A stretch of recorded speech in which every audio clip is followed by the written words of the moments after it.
मैं कंटिन्यू करूं? ओके। तो जो तुम लोगों का टेस्ट हुआ था उसमें अगर किसी कोई प्रॉब्लम है तो पूछ सकते हो, ठीक है। जो मंडे को टेस्ट हुआ था उसमें किसी कोई प्रॉब्लम है तो पूछ सकते हो। तो मैं आगे बढ़ रहा हूँ, वो प्रॉब्लम नहीं होगा क्योंकि लास्ट क्लास मैंने पूछा तो तुम लोगों ने बोला था कोई प्रॉब्लम नहीं है। अगर प्रॉब्लम फिलहाल भी है तो मुझसे पूछ सकते हो, कोई प्रॉब्लम नहीं मुझे, ठीक है, बताने में। आगे चलते हैं, यहाँ पर देखते हैं बॉन्ड एनर्जी क्या होता है। तो लास्ट क्लास में मैंने बताया था बॉन्ड एनर्जी, जो बॉन्ड एनर्जी है उसको तुम एप्सिलॉन से रिप्रेजेंट करते हो, ठीक है। इस तरह जो सिंबल होता है उसको एप्सिलॉन बोलते हैं, इस तरह से इससे तुम रिप्रेजेंट करोगे, ठीक है। मैंने एग्जाम्पल बताया था एसिटिक एसिड का CH3 डबल बॉन्ड OH। तो अगर इसका बॉन्ड एनर्जी कैलकुलेट करना हो, बॉन्ड एनर्जी, तो बॉन्ड एनर्जी कैसे लिखोगे यहाँ पर? तो यहाँ पर होगा 3 टाइम्स एप्सिलॉन CH बॉन्ड, है ना, प्लस यहाँ पर एक CC बॉन्ड है तो एप्सिलॉन CC बॉन्ड लिखोगे, प्लस एक यहाँ पर C डबल बॉन्ड O है और एक यहाँ पर यहाँ पर एक C सिंगल बॉन्ड O है, एक यहाँ पर OH बॉन्ड है। तो 1 2 3 4 5, तो टोटल 5 टाइप्स के बॉन्ड यहाँ पर प्रेजेंट है। तो इन सब का जो बॉन्ड एनर्जी है अगर तुम्हें मालूम हो जाएगा तो टोटल इस मॉलिक्यूल का तुम बॉन्ड डिसोसिएशन या बॉन्ड एनर्जी तुम बता सकते हो, ठीक है। तो यहाँ तक लास्ट क्लास में हुआ था। इसके ऊपर हेस लॉ मैंने बताया था, enthalpy of reaction, thermochemistry, Gibbs free energy, ये लास्ट क्लास में मैंने बताया था। गिब्स फ्री एनर्जी सबको मालूम होना चाहिए बेटा कि जो डेल्टा एच है, delta H is equal to, है ना, delta H is sorry Gibbs free energy delta G होता है, ठीक है। Delta G is equal to delta H minus T delta S. एक चीज मैंने और बताया था स्टैंडर्ड स्टेट, तो delta G naught is equal to delta H naught minus T delta H naught होगा। स्टैंडर्ड स्टेट मतलब जो टेम्परेचर है जनरली 298 केल्विन लेते हैं। जो प्रेशर होगा, प्रेशर 1 बार यूज करते हो, और यहाँ पर जो कंसंट्रेशन है मोलरिटी 1 मोलर यूज करोगे तो हो जाएगा स्टैंडर्ड स्टेट, ठीक है। यहाँ तक किसी को कोई प्रॉब्लम नहीं था? किसी को कोई प्रॉब्लम है बेटा यहाँ तक? अगर प्रॉब्लम है तो पूछ सकते हो, ठीक है। Mridul? No sir. Mridul? Yes okay, sir. आगे चल। हाँ ठीक है, कोई प्रॉब्लम नहीं है बेटा, वही पूछ रहा हूँ मैं। आगे बढ़ते हैं। सर नहीं है। तो यहाँ पर हम, हाँ तो यहाँ पर हम लोग लिखेंगे, हिडन डालेंगे, रिलेशन बिटवीन, रिलेशन बिटवीन, ठीक है। किसमें रिलेशन निकालोगे? बॉन्ड एनर्जी में, ठीक है। बॉन्ड एनर्जी एंड, ठीक है, bond energy and enthalpy of reaction, enthalpy of reaction, ठीक है। जैसे कि क्वेश्चन दिया गया हो, जनरल स्टेटमेंट, यहाँ जनरल रिएक्शन लिखा गया हो ए प्लस बी, ठीक है, गिव्स सी प्लस डी। तो ए बी मिलकर सी और डी बना रहा है और इस रिएक्शन का एंथैल्पी डेल्टा आर एच है, ठीक है। तो डेल्टा आर एच और ए बी सी डी का जो बॉन्ड एनर्जी होगा उसमें एक रिलेशन होता है। तो delta R H is equal to, ठीक है, enthalpy of reaction is equal to sum of the bond energy, bond energy of reactant. याद रखो बेटा यहाँ पर रिएक्टेंट होगा, ठीक है, reactant minus sum of the bond energy, bond energy of product, ठीक है। तो यहाँ पर जो रिलेशन है इसको याद करना क्यों इंपॉर्टेंट हो जाता है ये वाला, क्योंकि इसके पहले जो तुमने डेल्टा लिखा था, इसके पहले जहाँ पर भी तुमने डिफरेंस लिखा था डेल्टा आर एच, है ना, तो वहां पर था प्रोडक्ट माइनस रिएक्टेंट था, याद आ रहा है बेटा? तुम लोगों ने फॉर्मेशन एंथैल्पी पढ़ा था, तो फॉर्मेशन एंथैल्पी में भी प्रोडक्ट माइनस रिएक्टेंट था, लेकिन जब बॉन्ड डिसोसिएशन या बॉन्ड एनर्जी की बात हो जाती है तो यहाँ पर रिएक्टेंट माइनस प्रोडक्ट हो जाता है, ठीक है।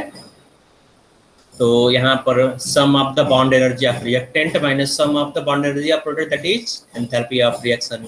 अगर लिखना है इसको तो क्या लिखोगे यहाँ पर, delta R H is equal to bond energy of A plus bond energy of B minus bond energy of C plus bond energy of D. तो ये तुम्हारा हो जाता है, मेन फॉर्मूला तो यही है तुम्हारा, है ना। तो ये इसको मैंने अप्लाई कर दिया यहाँ पर, ठीक है। तो इसको तुम याद कर लोगे, ये वाला जो स्टेटमेंट है यहाँ तक तुम स्क्रीनशॉट लोगे। ले लो बेटा, स्क्रीनशॉट ले लो, फिर आगे मैं बता रहा हूँ।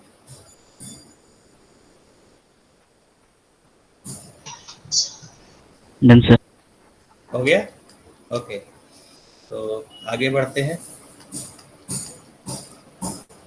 तो यहाँ पर लिखा हुआ है एप्लीकेशंस ऑफ बॉन्ड एनर्जी। तो बॉन्ड एनर्जी के क्या क्या एप्लीकेशन हो सकते हैं उसको हम लोग यहाँ पर देख लेंगे, ठीक है। तो इसमें क्लियर दिख रहा है तुम लोगों को, है ना। Determination of enthalpy of reaction, enthalpy of reaction को हम लोग डिटरमाइन करेंगे, determination of enthalpy of formation of compound, ठीक है, फॉर्मेशन एंथैल्पी डिटरमाइन करेंगे। और थर्ड है रेजोनेंस एनर्जी। तो 3 एप्लीकेशन है, पहला है एंथैल्पी ऑफ रिएक्शन, सेकंड है एंथैल्पी ऑफ फॉर्मेशन और लास्ट है डिटर्मिनेशन ऑफ रेजोनेंस एनर्जी, ठीक है। इन तीनों को हम निकाल सकते हैं with the help of bond energy. तो जैसे यहाँ पर एक जनरल सा छोटा सा एक क्वेश्चन दिया गया है, इस क्वेश्चन से लोग समझ जाएंगे कि कैसे डेल्टा एच निकालेंगे, ठीक है। तो ये तुम लोगों को दिख रहा होगा एल्कीन है, दिख रहा है बेटा यहाँ पर एल्कीन, थोड़ा सा मैं बड़ा कर दो तो क्लियर विजिबल हो। कोशिश कर रहा हूँ बड़ा करने का, क्योंकि ये इमेज उतना क्लियर आया नहीं यहाँ पर, थोड़ा बहुत तुम लोगों को दिख रहा होगा, है ना। दिख रहा है एल्कीन? Yes sir. हाँ, तो जो एल्कीन है वो गैसियस स्टेट होता है, इसलिए यहाँ पर ब्रैकेट में जी लगा हुआ है, ठीक है। मतलब जो एल्कीन है वो गैसियस स्टेट में ये है, ठीक बेटा। और यहाँ पर ये हाइड्रोजन है, हाइड्रोजन को H सिंगल बॉन्ड H लिखा गया है ना। तो जो डबल बॉन्ड है हाइड्रोजन एक्सेप्ट करके सिंगल बॉन्ड में कन्वर्ट हो गया, ठीक है। जो अनसैचुरेटेड हाइड्रोकार्बन है वो हाइड्रोजनेट होकर, हाइड्रोजनेशन उसको बोलते हैं, अगर हाइड्रोजन ऐड हो गया तो उसको हाइड्रोजनेशन बोलोगे, ठीक है। तो हाइड्रोजनेशन से सैचुरेटेड हाइड्रोकार्बन में कन्वर्ट हो गया। अब यहाँ पर कुछ चीजें दिया गया, यहाँ पर देखो कि यहाँ पर इंफॉर्मेशन दिया गया, if bond energy of CC single bond, single carbon carbon single bond का bond energy, carbon carbon double bond का, कार्बन हाइड्रोजन सिंगल बॉन्ड का, हाइड्रोजन हाइड्रोजन सिंगल बॉन्ड का बॉन्ड डिसोसिएशन एनर्जी दिया गया है, ठीक है। ये सब बॉन्ड डिसोसिएशन, जितने भी बॉन्ड्स है ना यहाँ पर, हर एक बॉन्ड का बॉन्ड डिसोसिएशन एनर्जी दिया गया है, ठीक है। जितने तुम्हें बॉन्ड दिख रहा हो, चाहे रिएक्टेंट चाहे प्रोडक्ट का हो, सबका बॉन्ड एनर्जी दिया गया है। अब पूछ रहा है what is the delta H of reaction, ठीक है। तो डेल्टा एच ऑफ रिएक्शन क्या होगा, तो अभी अभी जस्ट तुम लोगों ने पढ़ा है, ठीक है, डेल्टा एच और बॉन्ड एंथैल्पी में रिएक्शन रिलेशन। तो यही लिखा हुआ है यहाँ पे, देखो तो यहाँ पे एप्सिलॉन को एच लिख दिया गया, कोई दिक्कत नहीं है, हम लोग यहाँ पे दोबारा एप्सिलॉन इसको बना लेंगे, ठीक है। तो ये एप्सिलॉन है, epsilon C C, epsilon H H, 4 epsilon C H, ठीक है, epsilon C C, 6 epsilon C H. तो अब छोड़ देते हैं यहाँ पे डेल्टा एच के फॉर्म ही रहने देते हैं, तो क्या है कि हम लोग को क्लियर दिखाई दे, ठीक है। तो बस यहाँ पे समझो कि जो एप्सिलॉन, एप्सिलॉन को एच लिख दिया है, ठीक है, कोई प्रॉब्लम नहीं, सिंबल कुछ भी हो, हम लोग को कॉन्सेप्ट मालूम होना चाहिए, कॉन्सेप्ट क्या है। तो enthalpy of reaction delta H is equal to bond energy of reactant. तो रिएक्टेंट का जो बॉन्ड एनर्जी निकालोगे तो यहाँ पे पहला बॉन्ड एनर्जी है सीसी डबल बॉन्ड, ठीक है। तो एक सीसी डबल बॉन्ड है प्लस कितने सी एच बॉन्ड है, 1 2 3 4 सी एच बॉन्ड, देखो यहाँ पे, और एक एच एच बॉन्ड है। तो यहाँ से लेकर यहाँ तक ये तुम्हारा हो गया रिएक्टेंट, ठीक है, रिएक्टेंट हो गया। अब प्रोडक्ट में देखो, प्रोडक्ट में है 6 C H bond, C H C H C H, 6 C H bond यहाँ पर है, ठीक है। और एक सीसी बॉन्ड है, डेल्टा एच सीसी। तो ये हो गया तुम्हारा प्रोडक्ट। समझ में आ रहा बेटा, सबको दिख रहा है ना? Yes sir. ओके। यस तो सर। जो एनर्जी यहाँ पर लिखा हुआ है, इस सब को सब्स्टिट्यूट करोगे तो यहाँ पर bond energy, sorry delta H आ जाएगा। जो वैल्यू दिया गया है इन सब वैल्यू को यहाँ रख देना सिंपली, है ना? इन सब वैल्यू को रख दोगे तो डेल्टा एच आ जाएगा। तो ये आंसर यहाँ पर दिया गया है। तो इस एग्जाम्पल को नोट कर लोगे, जो सॉल्ड एग्जाम्पल है, इस सॉल्ड एग्जाम्पल को नोट कर लो। तो स्क्रीनशॉट ले लिया बेटा।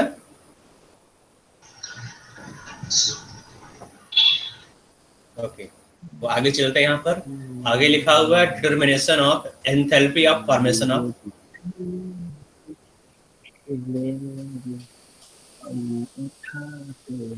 अबू अबू,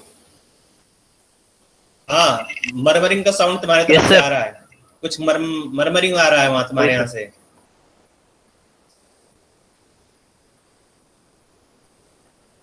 हाँ, तो आगे देखते हैं यहाँ पर।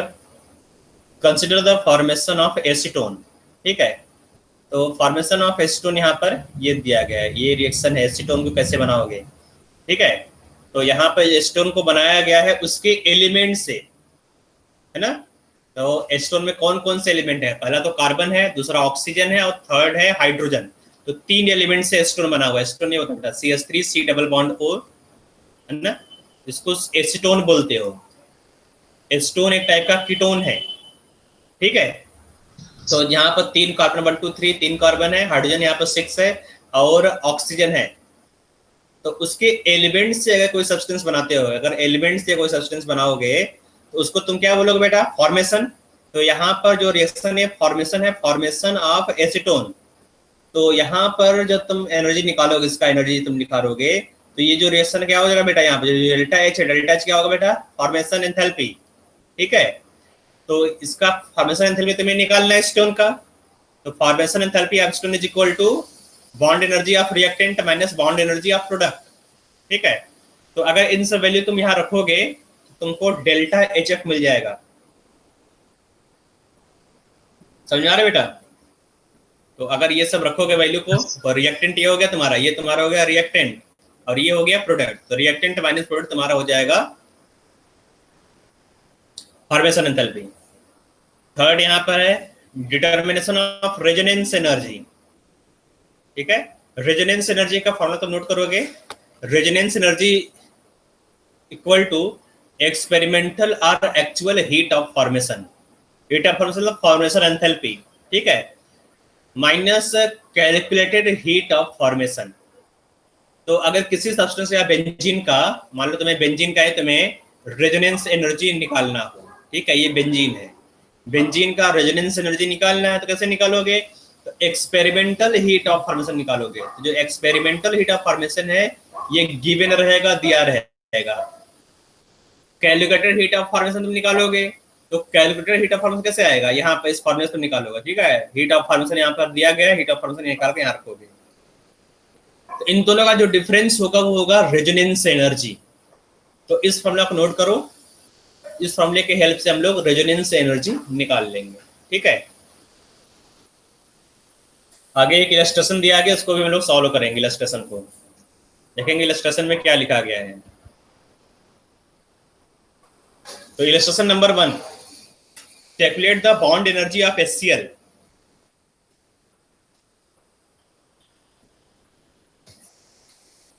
तो इसको कर सकते हो बेटा तुम लोग।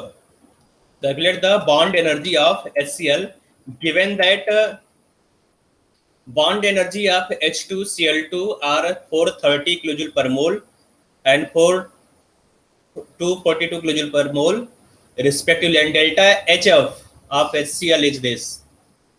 तो कर सकते हैं, यहाँ पर कोई रिएक्शन नहीं लिखा गया है और बॉन्ड एनर्जी ऑफ HCl पूछ रहा है। तो अब तुम देखोगे कि क्या क्या इंफॉर्मेशन दिया गया है। तो यहाँ पर दिया गया है bond dissociation energy of H2 और Cl2, दो एलिमेंट हाइड्रोजन और क्लोरीन का बॉन्ड एनर्जी दिया गया है, और हीट ऑफ फॉर्मेशन। तो फॉर्मेशन तुम लिखोगे HCl का, तो हाइड्रोजन क्लोराइड का फॉर्मेशन क्या होगा? कैसे बनाओगे तुम इसको? HCl को बेटा, HCl को तुम्हें बनाना पड़ेगा उसके एलिमेंट से। H2 HCl का एलिमेंट H2, HCl का एलिमेंट क्या है Cl2। एक मोल सेल बनाना है तो ये हाफ ऑफ हो जाएगा 1/2 H2 1/2 Cl2, सब गैसीय स्टेट में होना चाहिए, ठीक है। तो ये हो गया फॉर्मेशन रिएक्शन ऑफ HCl। तो यहाँ पर जो एंथैल्पी तुम निकालो तो तुम क्या बोलोगे, heat of formation of HCl।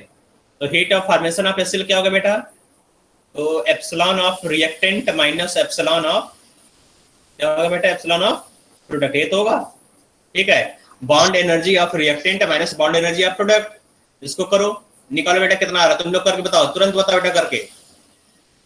Pen है ना तुम्हारे पास, करो यहाँ पर तुरंत करो, तुरंत 2 मिनट के अंदर करके बताओ।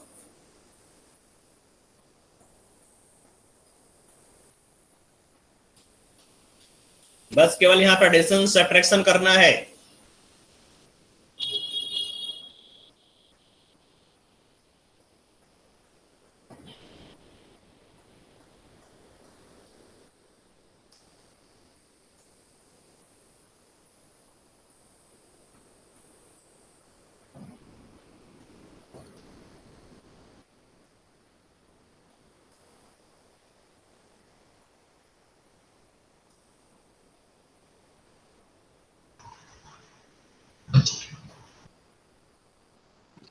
कितना आ रहा है आंसर, आंसर कितना आ रहा है बेटा, 427 किलो जूल पर मोल। एक का आंसर आ गया 427 किलो जूल पर मोल, ठीक है। 427, और किसी का आया आंसर, जल्दी बताओ। Sir, 245 kilojule per mole. एक का और आ गया 245 किलो जूल। और किसी का आंसर आया है, आंसर तो एक ही होगा, और किसी कोई आंसर आया बताओ जल्दी से, कुछ तो करो। ये लोग तो निकाल दिए थोड़ा बहुत, है ना, ये लोग तो ऐसे एकदम निष्क्रिय पड़े हुए हैं एकदम। सर 427 यहाँ आ रहा है। 427 एक का और आ गया, Sir, 427. 427 2-3 लोगों का और आ गया। ओके, जिसने पहले बताया था 245 उसने भी करेक्ट कर लिया है 427। तो सबको समझ में आ रहा है ये। तो मैं यहाँ पर आंसर चेक कर रहा हूँ, आंसर क्या यहाँ पर दिया गया है। तो यहाँ पर आंसर दिया गया 427 करेक्ट आंसर है, ठीक है। 427 यहाँ पर करेक्ट आंसर है। सबको समझ में आ रहा है बेटा, यस सर। सबको समझ में आना चाहिए। मैं इसको सोल्यूशन को मैं ओपन कर दे रहा हूँ, जिसका नहीं हुआ है सोल्यूशन यहाँ पर देख लेंगे, ठीक है। तो इसका स्क्रीनशॉट ले लो, जिसका नहीं हुआ है स्क्रीनशॉट ले लो। इलस्ट्रेशन नंबर 2, सेकेंड इलस्ट्रेशन की बात कर रहे हैं हम लोग, ठीक है। सेकेंड इलस्ट्रेशन यहाँ देखेंगे कि यहाँ पर क्या पूछ रहा है। तो यहाँ पर कुछ दिया गया है, गिवन दैट, ठीक है। अब पूछ रहा है then OH bond energy in water is, OH bond energy in water, बताओ यहाँ पर करके बताओ तुम लोग खुद से, सबसे होना चाहिए, ठीक है।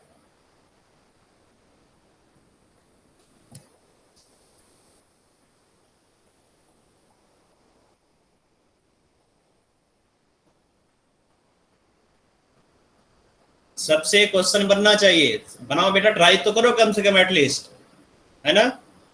सब के सब ट्राई करेंगे, कोई बैठा हुआ नहीं मिलना चाहिए। नेक्स्ट क्लास में बोलोगे सबको अपना कैमरा ऑन करने के लिए, है ना, ताकि मुझे दिखाई दे तुम लोग कर रहे हो या फिर ऐसे ही बैठे हुए हो। सबको करते हुए मिलना चाहिए बेटा, कोई ऐसा नहीं बैठा हुआ नहीं मिलना चाहिए।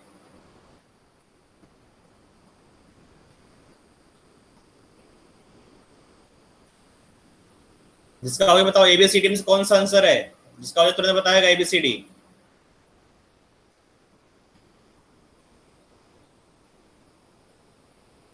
बिल्कुल प्रीवियस क्वेश्चन टाइप का है, जिस तरह तुमने ये वाला क्वेश्चन किया था, बिल्कुल इसी तरह से।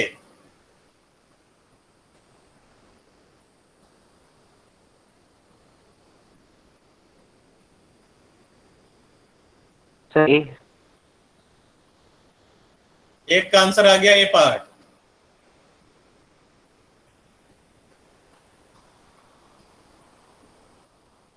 बाकी लोग भी बताओ क्या आंसर आ रहा है।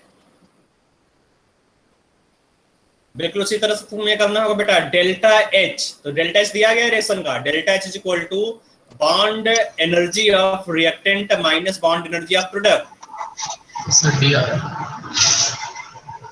एक का आंसर डी आ गया, मतलब कोई भी आंसर मैच नहीं किया उसका। एक का ए आया और कोई बोल रहा है अभी को डी आ गया। और बताओ, बाकी लोग भी बताओ, मैं नाम लेकर पूछूं क्या? एकता बताओ क्या आ रहा है सर आंसर? डी। डी आ रहा है। अस्मित, अस्मित क्या आंसर आ रहा है? सर अस्मिता डी। ओके बेटा, अस्मिता डी। श्रेया, सर आगे श्रेया, कुणाल, कुछ तो क्या आया बेटा? क्या आया कुणाल, क्या आया आंसर? कुणाल का आंसर डी आ रहा है। तो मैं देख रहा हूं यहाँ पर आंसर क्या लिखा हुआ है। तो यहाँ पर लिखा हुआ आंसर है, जिसने पहली बार बोला था ए पार्ट, उसका करेक्ट है। यहाँ पर आंसर ए पार्ट लिखा हुआ है ना? तो क्या गड़बड़ हो गया तुम लोगों से? कुछ तो गड़बड़ हुआ ना। देखो यहाँ पर फॉर्मूला तो वही लिखा हुआ है, delta H is equal to sum of the, देखो यहाँ पर sum of the bond energy of reactant minus sum of the bond energy of product. दिख रहा है क्वेश्चन है ना यहाँ पर? तो इस रिएक्शन में तो ट्वाइस एच एच, जो तुम्हारा रिएक्टेंट है, रिएक्टेंट में ट्वाइस एच एच, तो एच एच है यहाँ पर, और 1 मोल ऑक्सीजन है। ठीक है, जो रिएक्शन देखो लिखा हुआ है यहाँ पर, पूरा पूरा रिएक्शन यहाँ पर लिखा हुआ है फॉर्मेशन ऑफ वाटर का। ठीक है, दिख रहा है यहाँ पर 2 एच है, 1 ऑक्सीजन है, ये दोनों मिलकर बना रहा है वाटर। तो delta H is equal to, delta H दिया गया है यहाँ पर क्वेश्चन में, दिया गया है -115। ठीक है, ये -115 दिया गया है। ठीक है, bond energy of H H, सबका बॉन्ड एनर्जी दिया गया है। तो यहाँ देखो ये क्वेश्चन बनाया गया, फाइनल इक्वेशन जो अननोन उसको एज सच रख दिया। 4 मोल ऑफ, देखो यहाँ पर जो H2O है ना, तो वहां पर OH तुम्हें निकालना है, बॉन्ड एनर्जी ऑफ OH, तो वो अननोन है, bond energy of OH unknown है, वही तुम्हें निकालना है।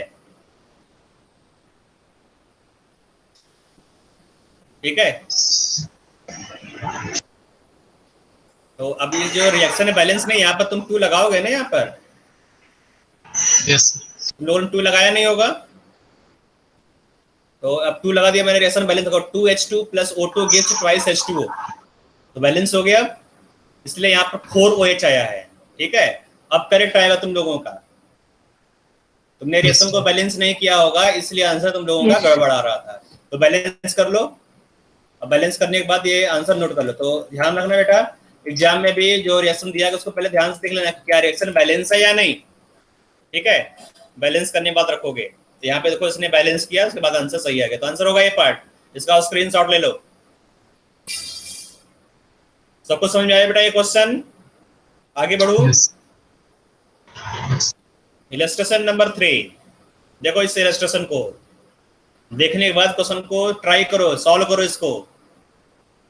Enthalpy of reaction delta H पूछ रहा है यहाँ पर, है ना? ये जो रिएक्शन दिया गया है formation of ammonia, formation of ammonia, ये बताना तुम्हें, इसका एंथैल्पी निकालना है।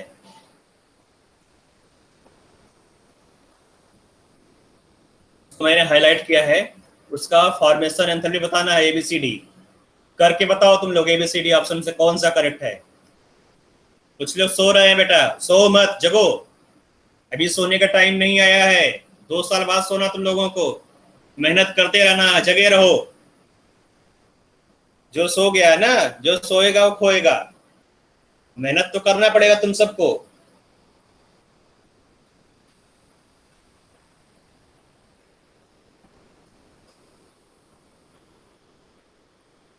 पेन चलाओ बेटा, जितना मेहनत करोगे उतना ही फायदे में रहोगे।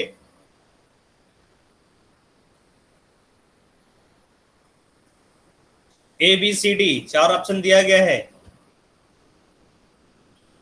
डेल्टा एच बताना है, डेल्टा एच।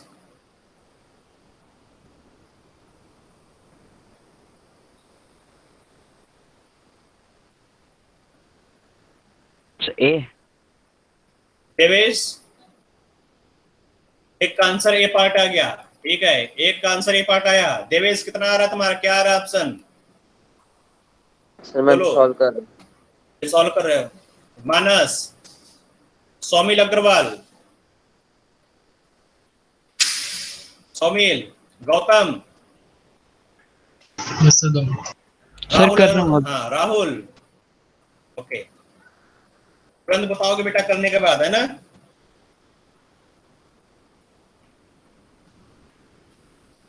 सर ये आ रहा है। ए आ रहा है, यस दो लोगों का ए आ गया, और सर मेरा भी यार। सबका ए आ रहा है, ठीक है, ए आ रहा है। ए कुणाल का भी आ गया, श्रेया तुम्हारा भी आ गया, दीप्ता, अस्मिता, यस सर।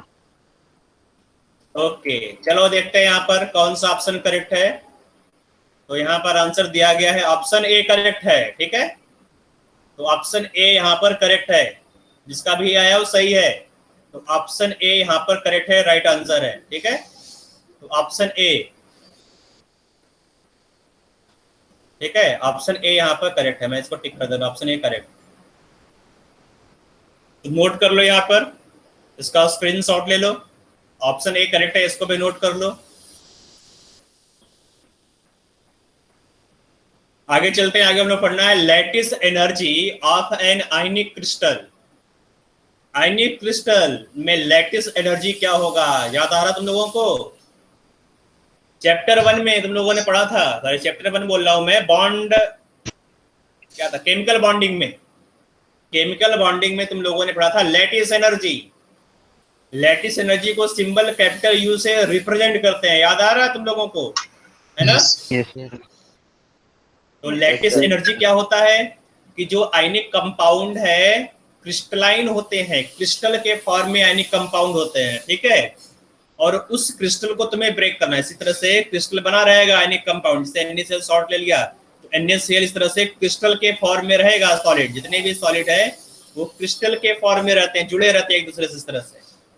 अब इस क्रिस्टल को ब्रेक करने के लिए 3 डायमेंशनल है, यहाँ पर क्यूबिक टाइप का रहेगा, क्यूब टाइप का, इसको ब्रेक करने के लिए जो एनर्जी लगेगा उस एनर्जी क्या बोलते हो, उसी एनर्जी को तुम बोलोगे लैटिस एनर्जी। तो यहाँ लिखा गया है the change in enthalpy, enthalpy मतलब energy, the change in enthalpy that occurs when 1 mole of solid crystalline substance is formed।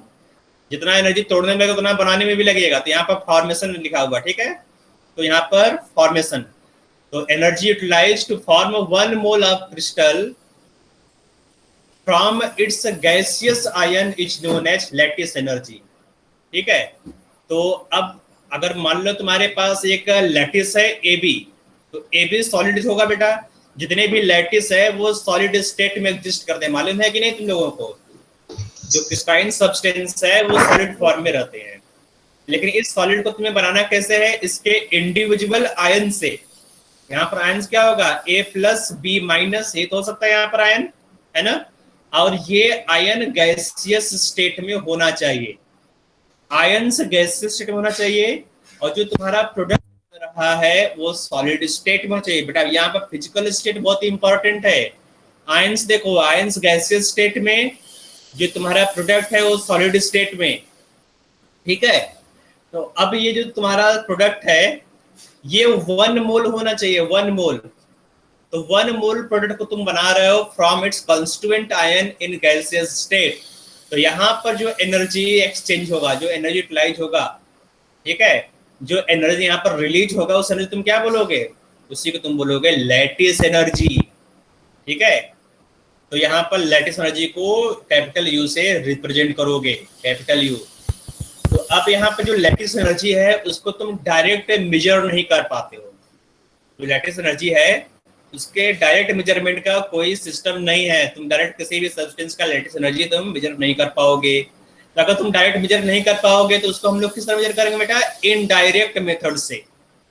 और वो इनडायरेक्ट मेथड यहाँ पर दिया गया है बॉर्न-हैबर साइकिल। कौन सा साइकिल दिया गया बेटा यहाँ पर, बॉर्न-हैबर। तो बॉर्न हाइपर साइकिल से हम लोग लैटिस एनर्जी कैलकुलेट करेंगे किसी भी सॉलिड का। ठीक बेटा, किसी भी सॉलिड का तुम लैटिस एनर्जी इस साइकिल से निकाल सकते हो। तो बॉर्न हाइपर साइकिल का यूज क्यों करते हैं बेटा लैटिस एनर्जी निकालने के लिए? क्योंकि किसी भी सब्सटेंस का लैटिस एनर्जी हम लोग नहीं निकाल सकते, डायरेक्टली नहीं निकाल पाएंगे। ठीक है, तो यहाँ पर एक सॉल्ट दिया गया है MX। देखो ये सॉल्ट दिया गया है MX, जहां पर मैं बेटा हाईलाइट कर बेटा केवल उसी को देखना है, जो मैं हाईलाइट कर रहा हूं केवल उसी को देखना, बाकी सबको भूल जाओ। तो अब यहाँ पर सॉल्ट दिया गया है MX, तो इस MX सॉल्ट को बनाना है तुम्हें। अभी इस MX सॉल्ट को तुम कैसे बनाओगे? तो जो MX सॉल्ट है इसको तुम्हें बनाओगे, यहाँ पे जो MX सॉल्ट है उसको बनाना है मेटल से। ठीक है, और जो एलिमेंट यहाँ पर दिया गया है ना, एलिमेंट से देखो यहाँ पर क्या एलिमेंट। तो अगर किसी सॉल्ट या किसी कंपाउंड को उसके कंस्टिट्यूएंट एलिमेंट से बनाते हो तो वहां पर जो एंथैल्पी होता है उस एंथैल्पी तुम क्या बोलते हो बेटा? Enthalpy of formation. तो यहाँ पर जो एंथैल्पी है, ये जो एंथैल्पी होगा इस एंथैल्पी क्या बोलोगे? क्योंकि यहाँ पर MS को तुमने बनाया है, फॉर्म किया है उसके कंस्टिट्यूएंट एलिमेंट से। तो अगर कंस्टिट्यूएंट एलिमेंट है तो वहां पर जो एंथैल्पी होगा उसको तुम बोलोगे एंथैल्पी ऑफ फॉर्मेशन। तो ये जो फर्स्ट स्टेप बनाया गया यहाँ पे इस तरह से है ना, ये क्या है? Enthalpy of formation. ठीक है, तो enthalpy of formation delta H up हो गया। अब देखो, अब तुम MX को बना रहे हो उसके कंस्टिट्यूएंट आयन से। देखो यहाँ पर M plus gaseous state, X minus gaseous state, और इससे तुम क्या बना रहे हो? स्टेप 5 में MX। तो अब ये तुम देखोगे कि कंस्टिट्यूएंट आयन से जो आयन तुम्हारा है A प्लस बी माइनस को मिलाकर तुमने B बनाया सॉलिड स्टेट में, तो ये लैटिस एनर्जी होगा। इसका मतलब जो 5th स्टेप है यहाँ पर तुम MX को बना रहे हो उसके कंस्टिट्यूएंट गैसियस आयन से, तो यहाँ पर जो एनर्जी रिलीज होगा तुम बोलोगे लैटिस एनर्जी। जो स्टेप 5 है इसमें लैटिस एनर्जी यूज होगा, तो ये हो गया लैटिस एनर्जी। लेकिन ये M प्लस एक्स माइनस कैसे आएगा? तो M प्लस एक्स माइनस आएगा यहाँ से, जो सॉलिड तुम्हारा है। ठीक है, जो तुमने मेटल लिया, मेटल को तुम क्या करोगे? मेटल को तुमने यहाँ पर वेपराइज किया। देखो यहाँ पर जो मेटल सॉलिड स्टेट था, सॉलिड स्टेट में वो वेपराइज होकर गैसियस स्टेट में हो गया। ठीक है, इसको बोलते हैं हीट ऑफ वेपराइजेशन या हीट ऑफ सब्लिमेशन। अगर सॉलिड से डायरेक्ट गैस में चला गया कोई सब्सटेंस को तुम क्या बोलते हो? Heat of sublimation. तो ये सब्लिमेशन रिएक्शन है। ठीक है, तो यहाँ लिखोगे हीट ऑफ सब्लिमेशन। तो हीट ऑफ सब्लिमेशन यूज हो गया यहाँ पर। अब क्लोरीन से देखो यहाँ पर X2 लिखा है, X2 क्लोरीन हो सकता है, फ्लोरीन हो सकता है, ब्रोमीन हो सकता है, आयोडीन हो सकता है। तो जो X2 है, X2 से X बना रहे हो है ना, तो X2 में क्या होगा बेटा? बॉन्ड होगा यहाँ पर, ये पहले से गैसियस स्टेट में है, तो बॉन्ड को तुम्हें ब्रेक करना पड़ेगा। यहाँ पर जो बॉन्ड है उस बॉन्ड को तुम्हें ब्रेक करना पड़ेगा। तो यहाँ पर जो एनर्जी यूटिलाइज हुआ है उस एनर्जी तुम बोलोगे bond dissociation energy, delta HD इसको लिखोगे। ठीक है, बॉन्ड डिसोसिएशन एनर्जी मतलब डेल्टा HD।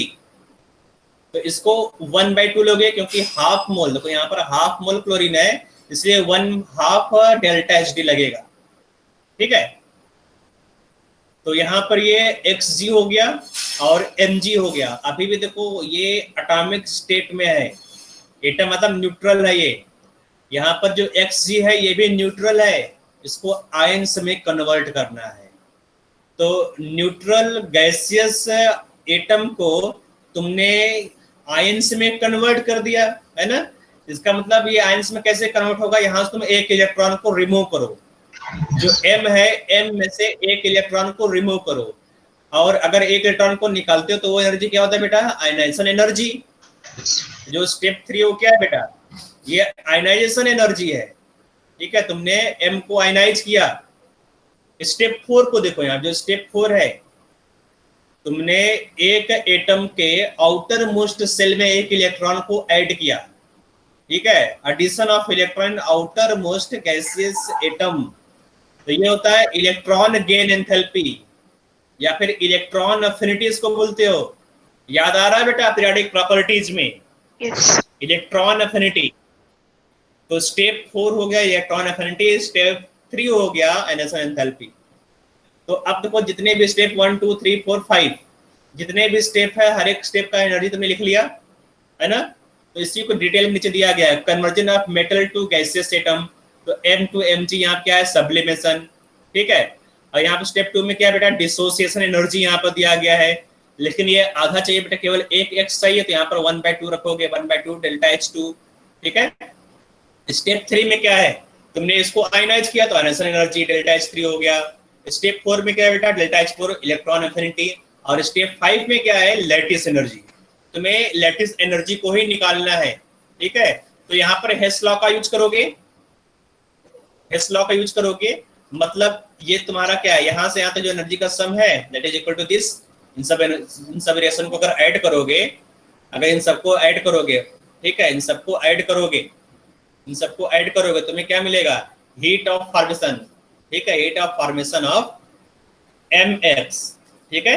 ये तो है यहाँ पर देखो नीचे लिखा हुआ है, heat of formation of mx that is equal to delta H1 plus half delta H2 plus half plus delta H3 plus delta H4 plus delta H5, ठीक है। तो बार्नहाइमर साइकिल सबको समझ में आ रहा है बेटा? Yes Yes. तो अगर सबको समझ में आ गया बार्नहाइमर साइकिल, तो इसको नोट कर लो। तो यहाँ से तुम्हें एक चीज अननोन है डेल्टा H5, बाकी सब दिया रहेगा, और इसी इनडायरेक्ट मेथड से तुम u को कैलकुलेट करोगे, बाकी सब दिया रहेगा, तुम्हें u निकालना होगा, तो u को यहाँ से निकाल सकते हो, ठीक है, बहुत ही आसानी से निकाल सकते हो u को। सब वैल्यू को यहाँ पर रखो, u निकल आएगा। तो इसको नोट कर लो, इसका स्क्रीनशॉट ले लो, बार्नहाइमर साइकिल का ले लिया।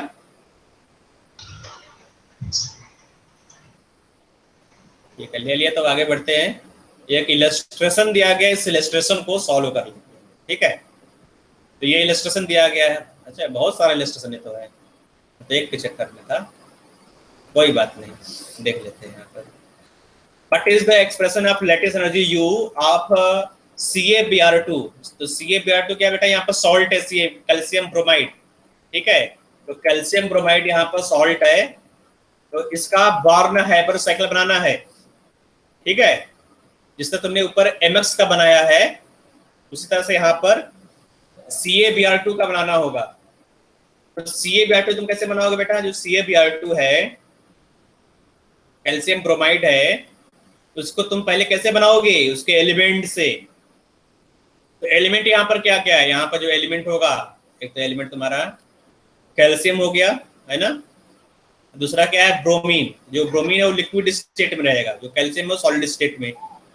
तो ब्रोमीन और कैल्शियम से तुम बनाते हो जो इसका एलिमेंट है, एलिमेंट्स तुम बनाते हो, ये एनर्जी क्या बेटा, delta H heat of formation होगा, ठीक है। फिर क्या करोगे, इसको वेपराइज करोगे, है ना। तो यहाँ पर क्या होगा, हीट ऑफ, या बॉइलिंग पॉइंट पे ले आओगे, हीट करोगे, यहाँ पर हीट है, तो मेरा बेटा इसको हीट करोगे, और यहाँ पर क्या होगा बेटा, इसको सब्लिमेट करोगे, तो सब्लिमेशन एनर्जी होगा, यहाँ पर बॉयल करोगे, ठीक है, बॉइलिंग एनर्जी यहाँ पर होगा। फिर जब बॉयल हो जाएगा तो बेटा ये गैसियस स्टेट में आ जाएगा, फिर इस बॉन्ड को ब्रेक करोगे, ठीक है।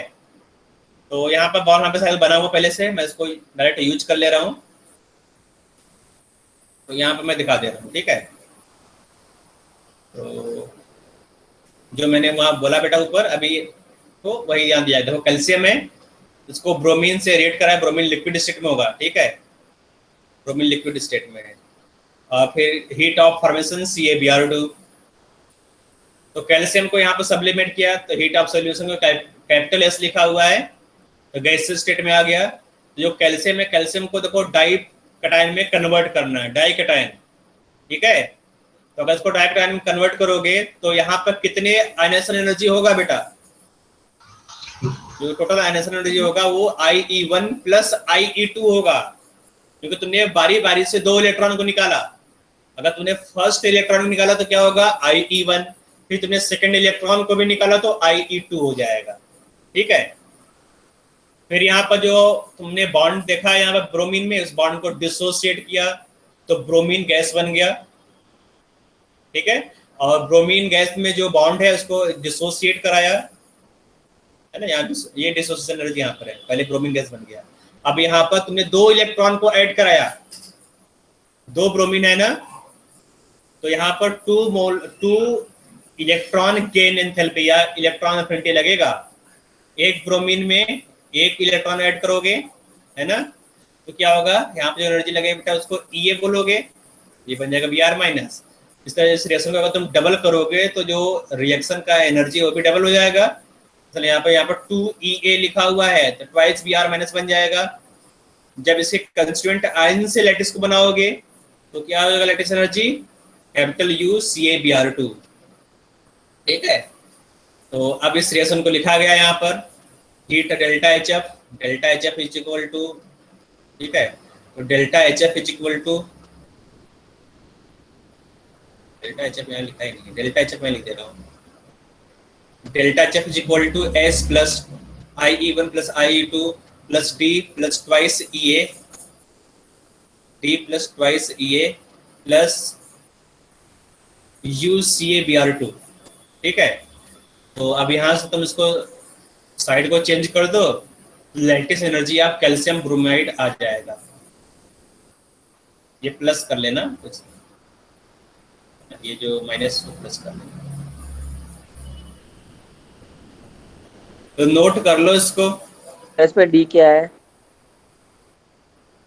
बॉन्ड डिसोसिएशन एनर्जी, जो डी है ये दिया गया है बॉन्ड डिसोसिएशन एनर्जी।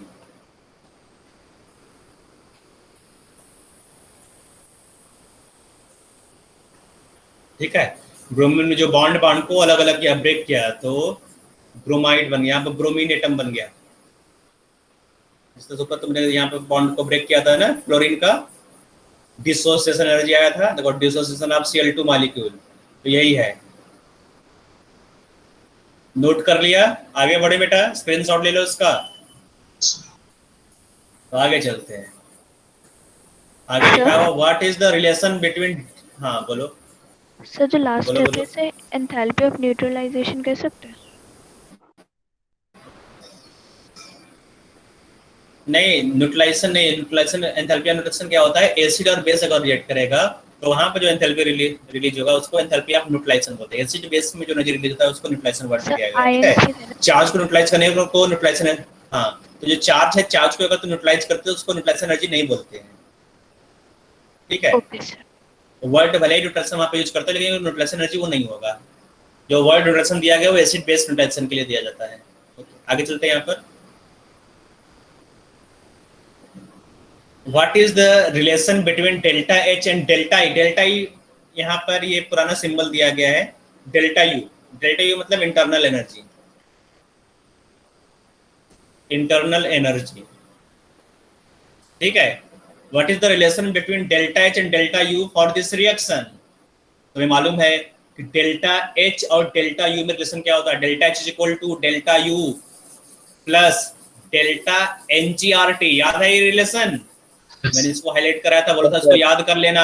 ठीक है, बहुत बार पूछेगा। ठीक है, डेल्टा NGRT।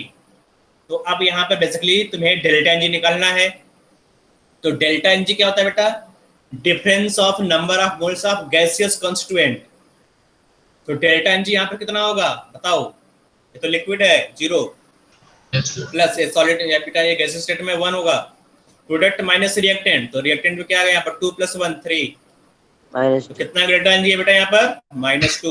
तो delta H is equal to delta U -2RT, ये तुम्हारा रिलेशन आ जाएगा, आंसर आ जाएगा यहाँ पर। ठीक है, नोट कर लो, यहाँ पर सोल्यूशन में दिया गया होगा, सोल्यूशन में लोग नहीं जाएंगे, ये सोल्यूशन यहाँ दिया गया, सेम सोल्यूशन दिया गया जो मैंने लिखा है। ठीक है, इसको नोट कर लो। आगे ये नेक्स्ट इलस्ट्रेशन दिया गया है, तो ये रहेगा होमवर्क, तुम लोग होमवर्क करोगे। ठीक है, इसका आंसर बी पार्ट है और ये होमवर्क है, इसका स्क्रीनशॉट लो, घर से करके आओगे। स्क्रीनशॉट ले लिए बेटा? Yes sir. ओके, तो आगे बढ़ते हैं। यहाँ पर एक कैलोरीमीटर लिखा हुआ, बम कैलोरीमीटर। ठीक है, तो ये बॉम्ब कैलोरीमीटर क्या होता है, इसका डायग्राम नीचे बनाया गया है, एनसीईआरटी में सेम डायग्राम था, वहीं से मैंने इसका स्क्रीनशॉट यहाँ पर चिपका दिया है। ठीक है, तो दिया गया है the bomb calorimeter used for determining change in internal energy at constant volume if the reaction for the combustion is known, then enthalpy of combustion can be estimated by using this formula delta H is equal to delta E plus delta NGRT. Delta NG है, ठीक है, delta NGRT. तो यहाँ पर तुम्हें क्या मिलेगा बेटा, इंटरनल एनर्जी डेल्टा यू। तो मैं इसको डेल्टा यू कर दे रहा हूँ क्योंकि ये बार बार ओल्ड सिंबल ले रहा है। जो बुक था जहाँ से मैंने ये उठाया है वहाँ पर सिंबल ओल्ड सिंबल दिया हुआ था, तो डेल्टा यू में लगा दिया, ठीक है, इंटरनल एनर्जी। तो delta H equal to delta U plus delta NGRT. तो देख लेते हैं ये बम कैलोरीमीटर होता क्या है। तो जो बम कैलोरीमीटर है, कैलोरीमीटर का वर्ड तुम्हें मालूम होगा। कैलोरीमीटर क्या होगा बेटा, जो एनर्जी है, एनर्जी ने तो बाहर से अंदर पाएगा ना तो अंदर से बाहर जाएगा। एक्चुअली ये क्या है, ये क्लोज्ड सिस्टम है, आइसोलेटेड सिस्टम है यहाँ पर, ठीक है।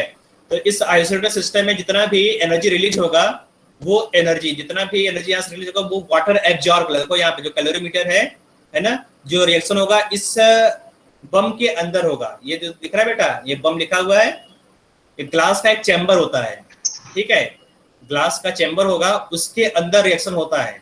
जो ग्लास चैम्बर उसी को बम बोलते हैं, ठीक है। तो यहाँ पे सैंपल रखा, देखो सैंपल यहाँ लिखा हुआ है, सैंपल को देखो यहाँ पे, एरो कहाँ जा रहा है, सैंपल यहाँ पर है। तो ये सैंपल दिया गया है और यहाँ पर देखोगे कि ये ब्लैक कलर का एक वायर लगा हुआ है, ठीक है। तो एक्चुअली ये इलेक्ट्रोड है, इसको फायरिंग लेड बोलते हैं। तो ये इलेक्ट्रोड होता है, जब इस टर्मिनल पर तुम एनर्जी दोगे तो स्पार्किंग होगा। यहाँ पर स्पार्किंग समझ रहे हो ना, चिंगारी निकलेगा, आग जल जाएगा। जो सैंपल है, सैंपल में एनर्जी आ गया बेटा, जब तुम यहाँ पर पावर दोगे, सप्लाई करोगे यहाँ पर, है ना, तो इसका टेम्परेचर इंक्रीज होगा, रिएक्शन स्टार्ट हो जाएगा। जब रिएक्शन स्टार्ट हो जाएगा तो अब क्या होगा, यहाँ पर कुछ रिएक्शन चल रहा है, रिएक्शन हो गया, रिएक्शन होने के बाद जो एनर्जी यहाँ से रिलीज होगा वो एनर्जी कहाँ जाएगा, वाटर में। जो वाटर है, वाटर का जो टेम्परेचर इंक्रीज हो जाएगा, ठीक है। तो डेल्टा टू तुम यहाँ से मेजर कर लो, जो रिएक्शन है ना, रिएक्शन पूरा का पूरा एनर्जी ट्रांसफर हो जाएगा वाटर में, ठीक है। वाटर का टेम्परेचर इंक्रीज हो गया, थर्मामीटर तो मेजर करोगे थर्मामीटर से, ठीक है। तो अब ये देखो, ये जो तुम्हारा चैम्बर है वो क्लोज्ड चैम्बर है, मतलब इसका वॉल्यूम बढ़ नहीं सकता, ठीक है।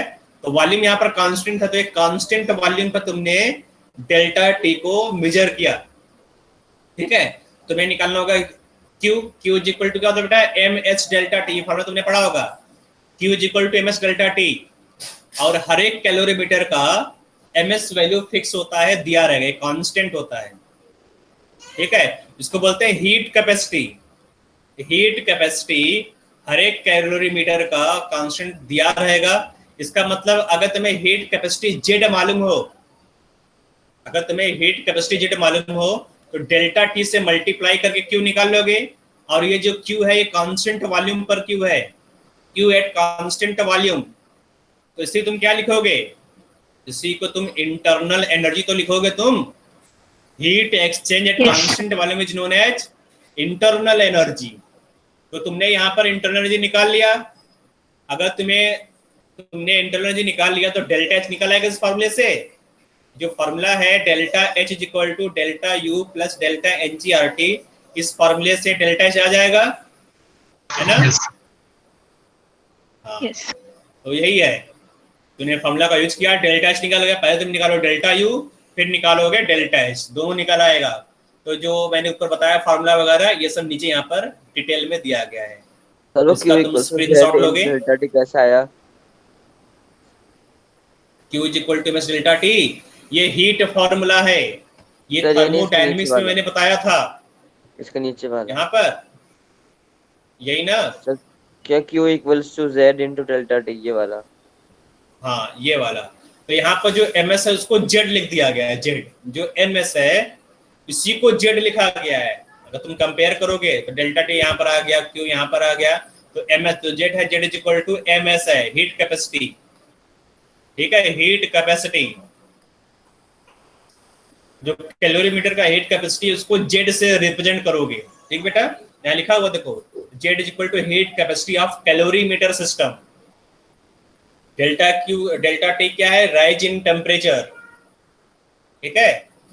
तो heat exchange at constant volume are expressed in delta U, देखो डेल्टा ई आ गया बार बार, डेल्टा यू, यहाँ पर मैं लिख दे रहा हूँ डेल्टा यू। चलो नोट कर लिया इसको, नोट कर लिया बेटा। चलो एक क्वेश्चन को कर लेते हैं, इलस्ट्रेशन में कुछ क्वेश्चन दिए गए हैं, इस क्वेश्चन को कर लेंगे, ठीक है। तो यहाँ पर क्वेश्चन दिया गया है, a sample of 0.16 gram of methane, methane है गैस है, ठीक है। ये 1 मोल नहीं दिया गया, देखो यहाँ पर 0.16 ग्राम, कितने मोल हो गए ये 0.01 मोल हुआ ना। 0.01 mole of methane was subjected to combustion at 27 degree Celsius in a bum calorimeter. Temperature यहाँ दिया गया है, temperature T is equal to 27 degree Celsius, T1 मैं लिख दे रहा हूँ।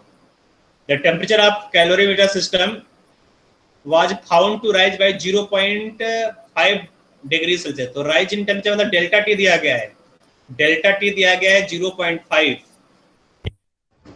Calculate the hurt of combustion, hurt नहीं होना चाहिए, हीट होना चाहिए, ठीक है।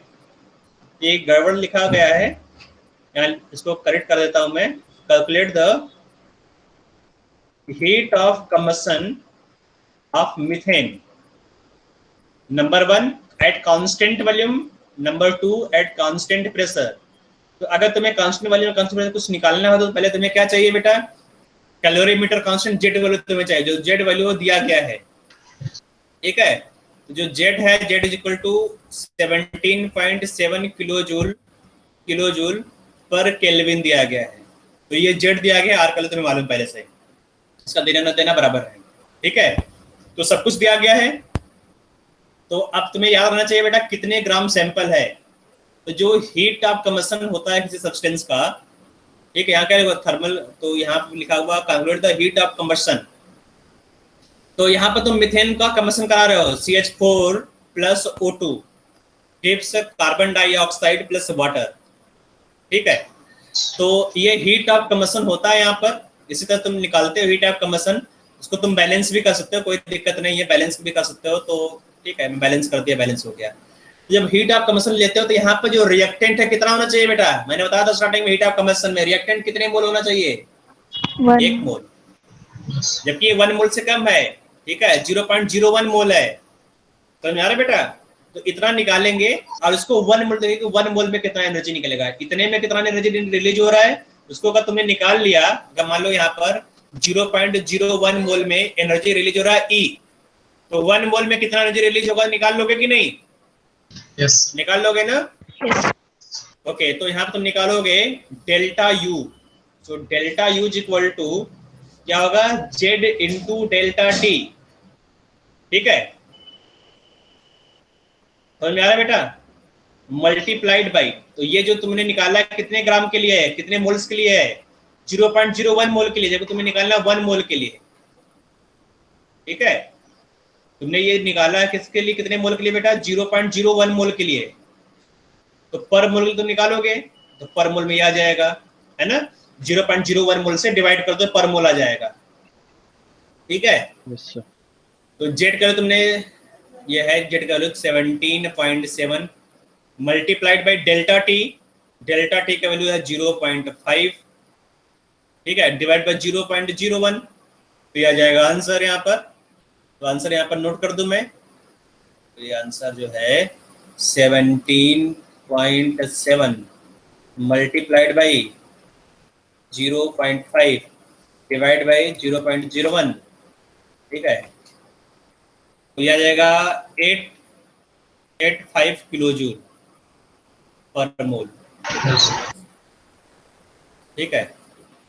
तो ये होगा तुम्हारा कांस्टेंट वॉल्यूम पर। तो कांस्टेंट प्रेशर तुम निकाल सकते हो, तो ये मैं इसको पहले चेक कर लूं, ये 885 देखो आ गया, यहाँ पर भी 885 दिख रहा है, यहाँ पर 885, यहाँ पर ये सोल्यूशन दिया गया है 885। Yes, sir. तो मैं इसको क्लोज कर दे रहा हूँ, सोल्यूशन को नहीं देखना है, मैंने क्लोज कर दिया, ठीक है। तो यहाँ पर आएगा डेल्टा यू, डेल्टा एच कैसे निकालोगे, डेल्टा एच कैसे आएगा, delta H is equal to delta U plus delta N G R T. तो डेल्टा एन जी इस रिएक्शन के लिए कितना होगा? देखो यहाँ पे जो टेम्परेचर कितना है बेटा 27 डिग्री सेल्सियस, ठीक है। तो वाटर क्या होगा 27 डिग्री सेल्सियस पर? लिक्विड होगा, लिक्विड होगा ना। CO2 गैस है, O2 गैसेस स्टेट में होगा, CH4 क्या है? गैसेस स्टेट में। तो डेल्टा एनजी कितना होगा बेटा यहाँ पर? डेल्टा एनजी बोलो, डेल्टा एनजी कितना होगा? -2 होगा ना। अभी ऊपर तो कैलकुलेट किया था -2 होगा। डेल्टा एनजी यहाँ पर -2 हो जाएगा, तो यहाँ पर रखकर आंसर निकाल लोगे। डेल्टा एनजी यहाँ पर -2 है। आर को मालूम है। टेम्परेचर कितना होगा यहाँ पर? टेम्परेचर कितना होगा रखोगे यहाँ पर? 27 डिग्री सेल्सियस टेम्परेचर दिया गया है। हाँ 27, ठीक है। यहाँ पर किस टेम्परेचर तुमने एक्सपेरिमेंट परफॉर्म किया? 27 पर। तो यहाँ टेम्परेचर होगा 27, आंसर आ जाएगा। नोट कर लो इसको। तो यहाँ पर इसका फाइनल आंसर भी मैं लिख दे रहा हूँ। तुम्हारा फाइनल आंसर है, तो यहाँ पे चलो आंसर दिया है -889.9, ठीक है। तो अब यहाँ पर माइनस क्यों लिखा गया है? यहाँ पे मैं आंसर लिख रहा हूँ -889.5। ये भी क्या होगा? माइनस में आएगा, क्योंकि ये कंबशन रिएक्शन है। कंबशन रिएक्शन क्या होता है बेटा? एक्सोथर्मिक। जब भी एक्सोथर्मिक रिएक्शन लिखोगे तो सामने क्या आएगा? एक नेगेटिव सिंबल आएगा, ठीक है। माइनस साइन लगा दूंगा अपनी तरफ से। -885 ऊपर रहेगा, नीचे वाले में रहेगा -889 किलो जूल पर मोल। माइनस क्यों लगाया बेटा? नेगेटिव क्यों लगाया? क्योंकि जो रिएक्शन है वो एक्सोथर्मिक है।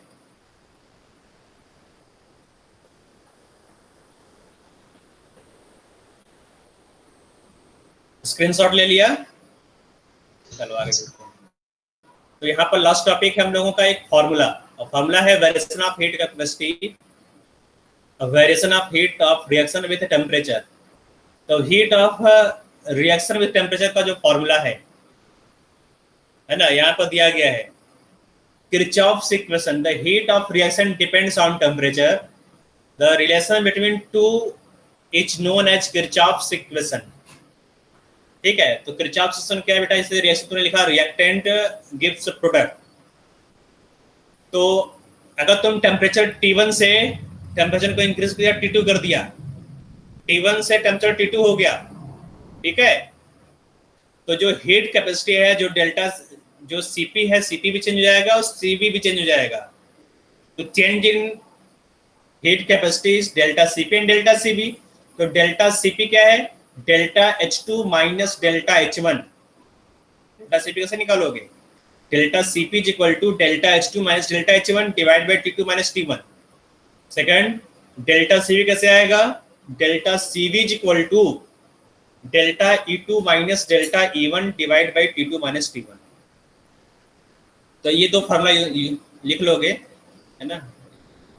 किरचॉफ्स इक्वेशन फार्मूला का नाम है किरचॉफ्स इक्वेशन। इसमें ज़्यादा न्यूमेरिकल आता नहीं है। फार्मूला अगर पूछेगा तो लिख सकते हो, एडवांस में पूछेगा, जब भी पूछेगा तो मेंस में नहीं पूछेगा। नोट कर लो इसको, फार्मूला याद रहना चाहिए सभी को।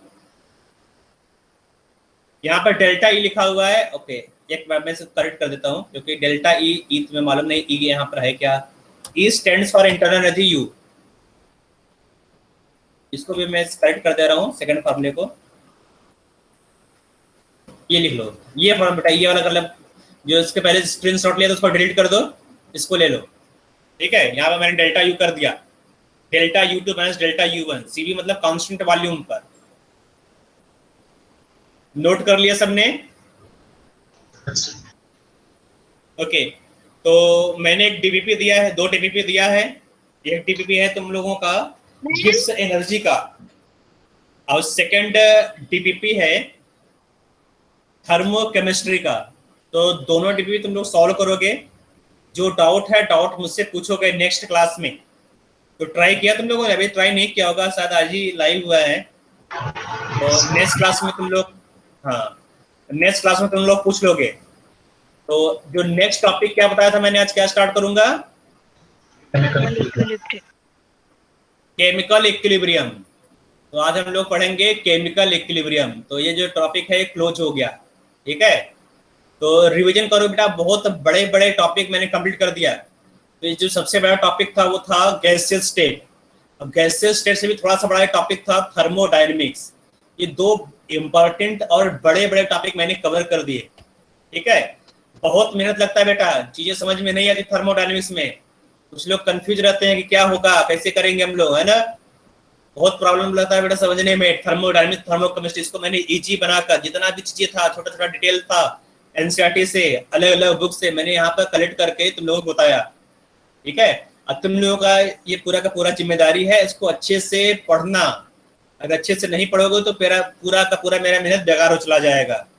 तो मेहनत बेकार ना जाए, तुम लोग अच्छे से पढ़ोगे, है ना। जहां पर भी डाउट लगे कि हाँ ये समझ में नहीं आ रहा है, तुरंत मुझसे पूछोगे, ठीक है।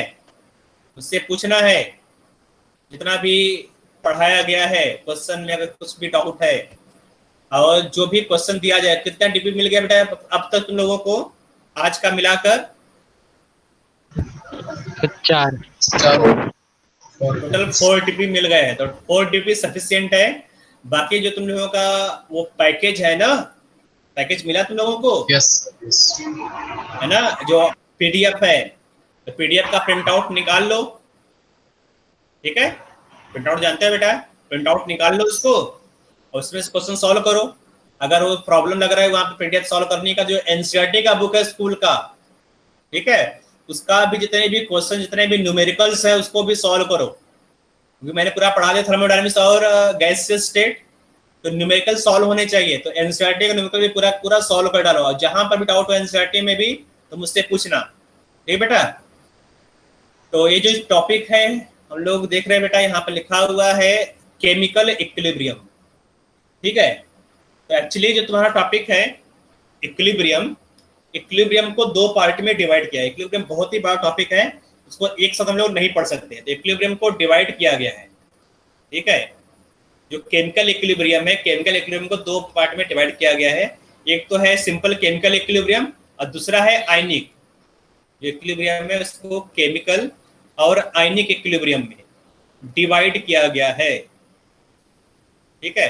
तो 2 अलग अलग चैप्टर दोनों पढ़ेंगे। केमिकल इक्विलिब्रियम पहले पढ़ लेंगे, उसके बाद हम लोग आयनिक इक्विलिब्रियम पर आ जाएंगे, ठीक है। चलो चलते हैं, देखते हैं यहाँ पर इस चैप्टर में क्या क्या चीजें पढ़ना है। तो पहले जो जेईई एडवांस का सिलेबस है उसको देख लेते हैं। तुम लोग सोचते हो बेटा कि जेईई एडवांस सिलेबस में लिखता हूँ, जेईई मेंस का सिलेबस कहाँ चला गया? जेईई मेंस का सिलेबस तुम लोगों के पास है, तुम लोगों का बैग में रखा होगा स्कूल के, ठीक है। वो है एनसीईआरटी का बुक। एनसीईआरटी में जितना भी चीज दिखा गया वो तुम्हारा जेईई मेंस है। एक एक लाइन वहां पर इंपॉर्टेंट जेईई मेंस के लिए, ठीक है। तो पूरा का पूरा एनसीईआरटी पढ़ना है। जो जेईई एडवांस है वो मैंने यहाँ पर लिख दिया। तो जेईई एडवांस में क्या बेटा, law of mass action, equilibrium constant, third है Le Chatelier's principle, effect of concentration, temperature and pressure. तो यहाँ पर 3 इफेक्ट दिया गया है, कंसंट्रेशन, टेम्परेचर और प्रेशर। इनर्ट गैस का इफेक्ट यहाँ पर नहीं दिया गया है, ठीक है। तो 4 इफेक्ट होता है ली चैटलियर्स प्रिंसिपल, हम लोग चारों पढ़ेंगे, उसमें से एक कम है जेईई एडवांस में। और यहाँ पर लास्ट है significance of delta G and delta you in chemical equilibrium. तो यहाँ तक तुम्हारा है केमिकल इक्विलिब्रियम। तो स्टार्ट करते हैं। स्टार्ट होता है chemical equilibrium reversible and irreversible reaction से, ठीक है। तो जो केमिकल रिएक्शन है वो 2 टाइप का होता है, तुम्हें मालूम है पहले से। या तो केमिकल रिएक्शन रिवर्सिबल होगा या तो इरिवर्सिबल होगा, है ना। तो रिवर्सिबल रिएक्शन क्या होता है बता सकते हैं बेटा? Reversible infinitely small. चलो पहले इरिवर्सिबल बता दो। इरिवर्सिबल मतलब यूनिडायरेक्शनल हो, मतलब जो रिएक्टेंट पूरा पूरा कंज्यूम होकर प्रोडक्ट बना ले, ठीक है। अगर यूनिडायरेक्शनल है, एक ही डायरेक्शन में रिएक्शन चल रहा है, बैकवर्ड डायरेक्शन में नहीं जा रहा है, उसको तुम बोलोगे इरिवर्सिबल रिएक्शन, केवल प्रोडक्ट बना। या फिर पूरा पूरा जो रिएक्टेंट है वो कंज्यूम होकर प्रोडक्ट बना ले, उस रिएक्शन तुम बोलोगे रिवर्सिबल रिएक्शन। यहाँ नीचे लिखा गया है if a reaction can not take place in reverse direction, that is the product formed do not react to give back the reactant under the same condition is called an irreversible reaction for example AgNO3 plus NaCl gives AgCl plus. तो दो example यहाँ पर दिया गया है और यहाँ पर दिया गया है रिवर्सिबल रिएक्शन का। तो रिवर्सिबल रिएक्शन क्या होगा? The reaction which not only the reactant, इस देखो, the reaction in which not only the reactant reacts to form product under the certain condition but also the product reacts to form a reactant under the same condition is called a reversible reaction, for example। तो तीन यहाँ पर example दिया गया है, ठीक है। अब बेटा जो रिवर्सिबल रिएक्शन है, रिवर्सिबल रिएक्शन को इस तरह से एरो से रिप्रेजेंट किया जाता है। मतलब ये प्रोडक्ट समझा रहा है, ए से बी बन रहा है बेटा, और जो बी है, बी क्या दे रहा है? बी रिएक्ट करके ए दे रहा है। इसको बोलते हैं तुम्हारा जो रिएक्शन है वो रिवर्सिबल रिएक्शन, दोनों डायरेक्शन में है। अगर एक ही डायरेक्शन में कोई इस तरह से एरो बना हुआ, इसका मतलब ये यूनिट डायरेक्शन में केवल एक साइड में रिएक्शन हो रहा है, ठीक है। फॉरवर्ड डायरेक्शन में रिएक्शन हो रहा है, बैकवर्ड डायरेक्शन में नहीं हो रहा है, जबकि यहाँ पर दोनों डायरेक्शन में हो रहा है। एक सिंबल यहाँ बना होगा बेटा, यहाँ दिख रहा है सिंबल, ये इस तरह से हाफ एरो फॉरवर्ड डायरेक्शन में, हाफ एरो बैकवर्ड डायरेक्शन में, ठीक है। तो ये भी इसका मतलब भी है जो रिएक्शन है वो इक्विलिब्रियम में है। सॉरी, रिएक्शन जो है वो रिवर्सिबल रिएक्शन है। इसके साथ इसका एक और सिग्निफिकेंस, इस सिंबल का एक और सिग्निफिकेंस है, रिवर्सिबल रिएक्शन इक्विलिब्रियम में है, ठीक है। इसका मतलब क्या हुआ बेटा? जो रिवर्सिबल रिएक्शन है वो इक्विलिब्रियम में। इक्विलिब्रियम का मतलब मैं बताऊंगा, इक्विलिब्रियम का मतलब क्या होता है। यहाँ पर इसका मतलब है कि जो रिएक्शन है वो रिवर्सिबल रिएक्शन, बस इतना बोला गया कि रिएक्शन रिवर्सिबल है, इक्विलिब्रियम में है या नहीं इससे कोई मतलब नहीं। यहाँ पर दिया गया है, इसका मतलब लिखा है ना, जो रिएक्शन है इक्विलिब्रियम में है, रिएक्शन रिवर्सिबल है। तो इसको नोट कर लो, इसका स्क्रीनशॉट लो।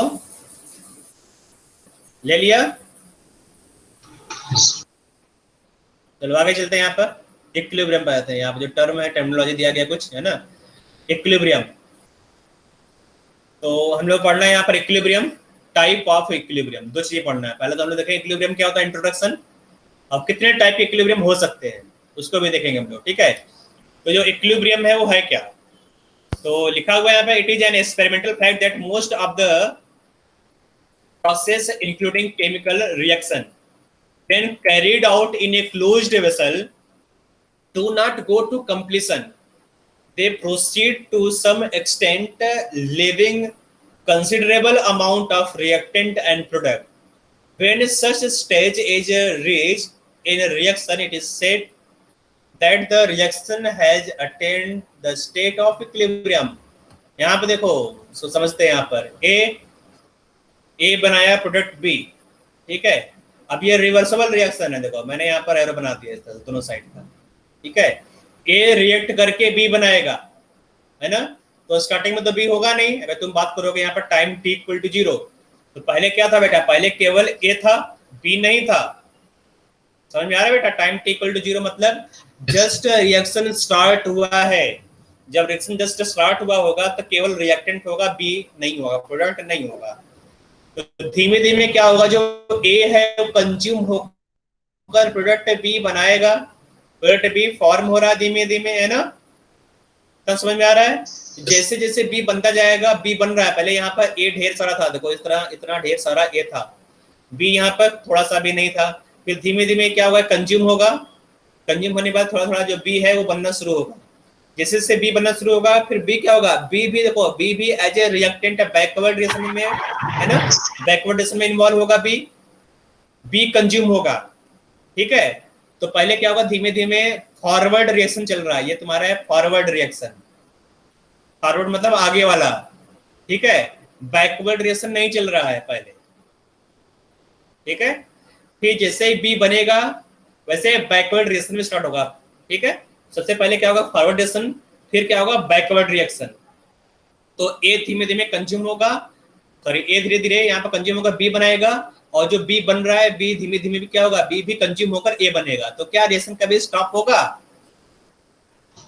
तो रिएक्शन कभी भी कंप्लीट नहीं होगा, है ना। इनफाइनाइट टाइम तक ये रिएक्शन चलता रहेगा, कभी भी कंप्लीशन को अटेंड नहीं करेगा।